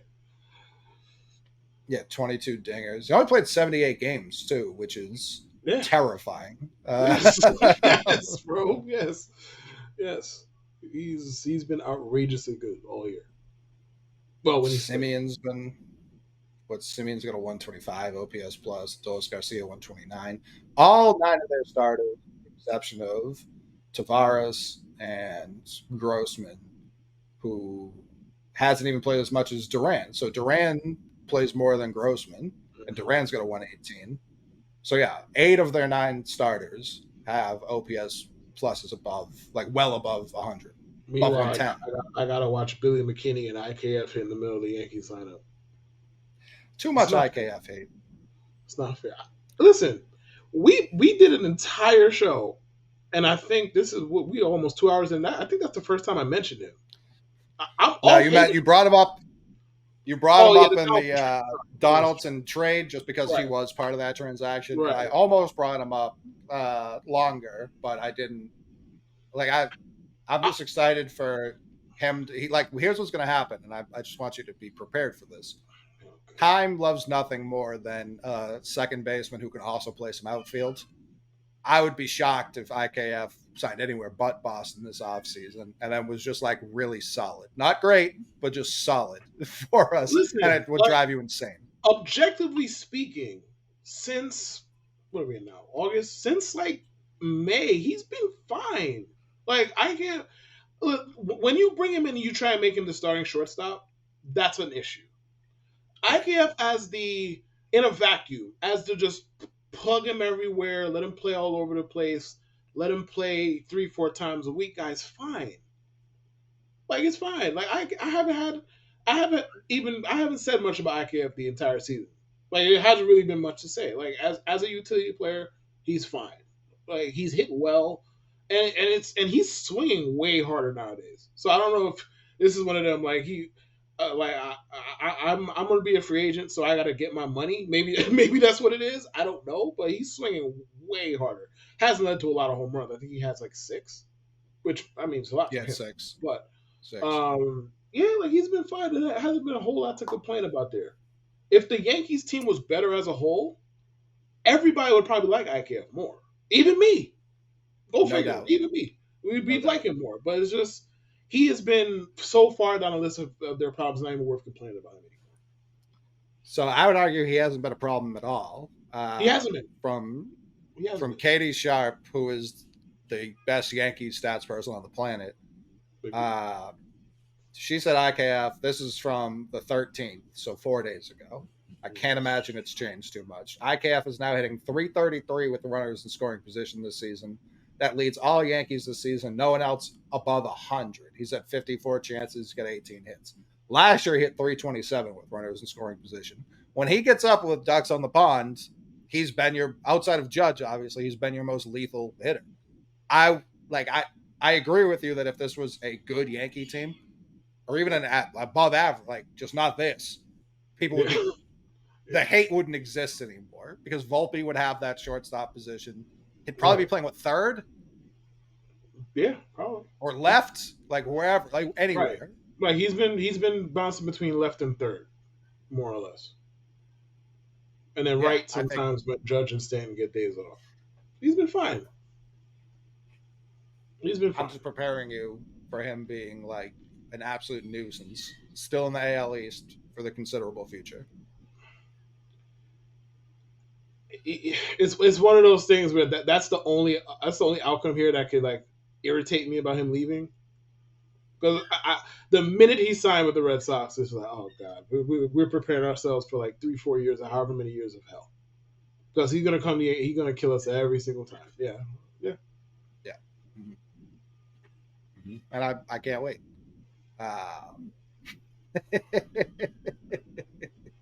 But we'll be back. We'll recap what happens this weekend. And again, the least anticipated matchup of the Red Sox and the Yankees, truly of my life. There's no Clemens Pedro on the ballot. There's no Musina Derek Lowe. There's no hate. Beckett. There's no hate. Anything. Teams don't fucking hate each other. There's nothing. It's as bland as it gets. But like the teams didn't. I can't say the teams hated each other in the one game playoff either. But there was okay, you know what I mean? There's something on the line here. Right. Even those 18, like Joe Kelly hated the Yankees, but I don't know if the rest of the teams he sure fucking did. And we ain't like him either. He sure fucking did. He sure understandable. Both sides, but it's like understandable. There wasn't like hatred, and then like I started hating Aaron Judge when it was a 1-1 series, and he starts playing fucking Party in the USA on top of the Green Monster. Like I didn't care for that. I still hold that against him. But like hatred hasn't been the driving force. There's been intrigue at least because at least one of these teams mattered. Right now, there has truly since pre-95 when the Yankees were building up to that dynasty, like at least they've been good. Or the Red Sox are like on the precipice of winning Worlds. Those are the only two times. Outside of that, it's been something to talk about. This series, it's like embarrassing if the Red Sox get swept. It's sadder for the Yankees if they get swept. Any team going 2-1 here, like is a fan base going to take bragging rights out of that? They shouldn't. Right. It's hard to care on that level. It's hard. Like the Red Sox at least are in a playoff race. Cool. And if the Red Sox sweep the Yankees, they should talk all the shit. If for nothing else, like we just made your bad season even worse. Welcome to hell. Basically, on that kind of shit. Welcome to hell. Listen, if we lose to the Nationals tonight and then get swept, we'll be tied. And both out of the playoff race like entirely. So that would be objectively the funniest case scenario. It's one I'm not rooting for at all. I'd love to win these next 4. We'll see. We'll be back on Monday or Tuesday, probably Tuesday. Doesn't matter. We'll be back to talk about either a very shitty series or very funny series. It could be funny. Like it could be so bad that it's funny. So that's now what I'm rooting for. Me too. I don't even care. And we'll have a name. Give me funny. We'll have a name. We'll have a name by then. That's my promise to you right now. But thanks for joining us. We'll see you guys next time.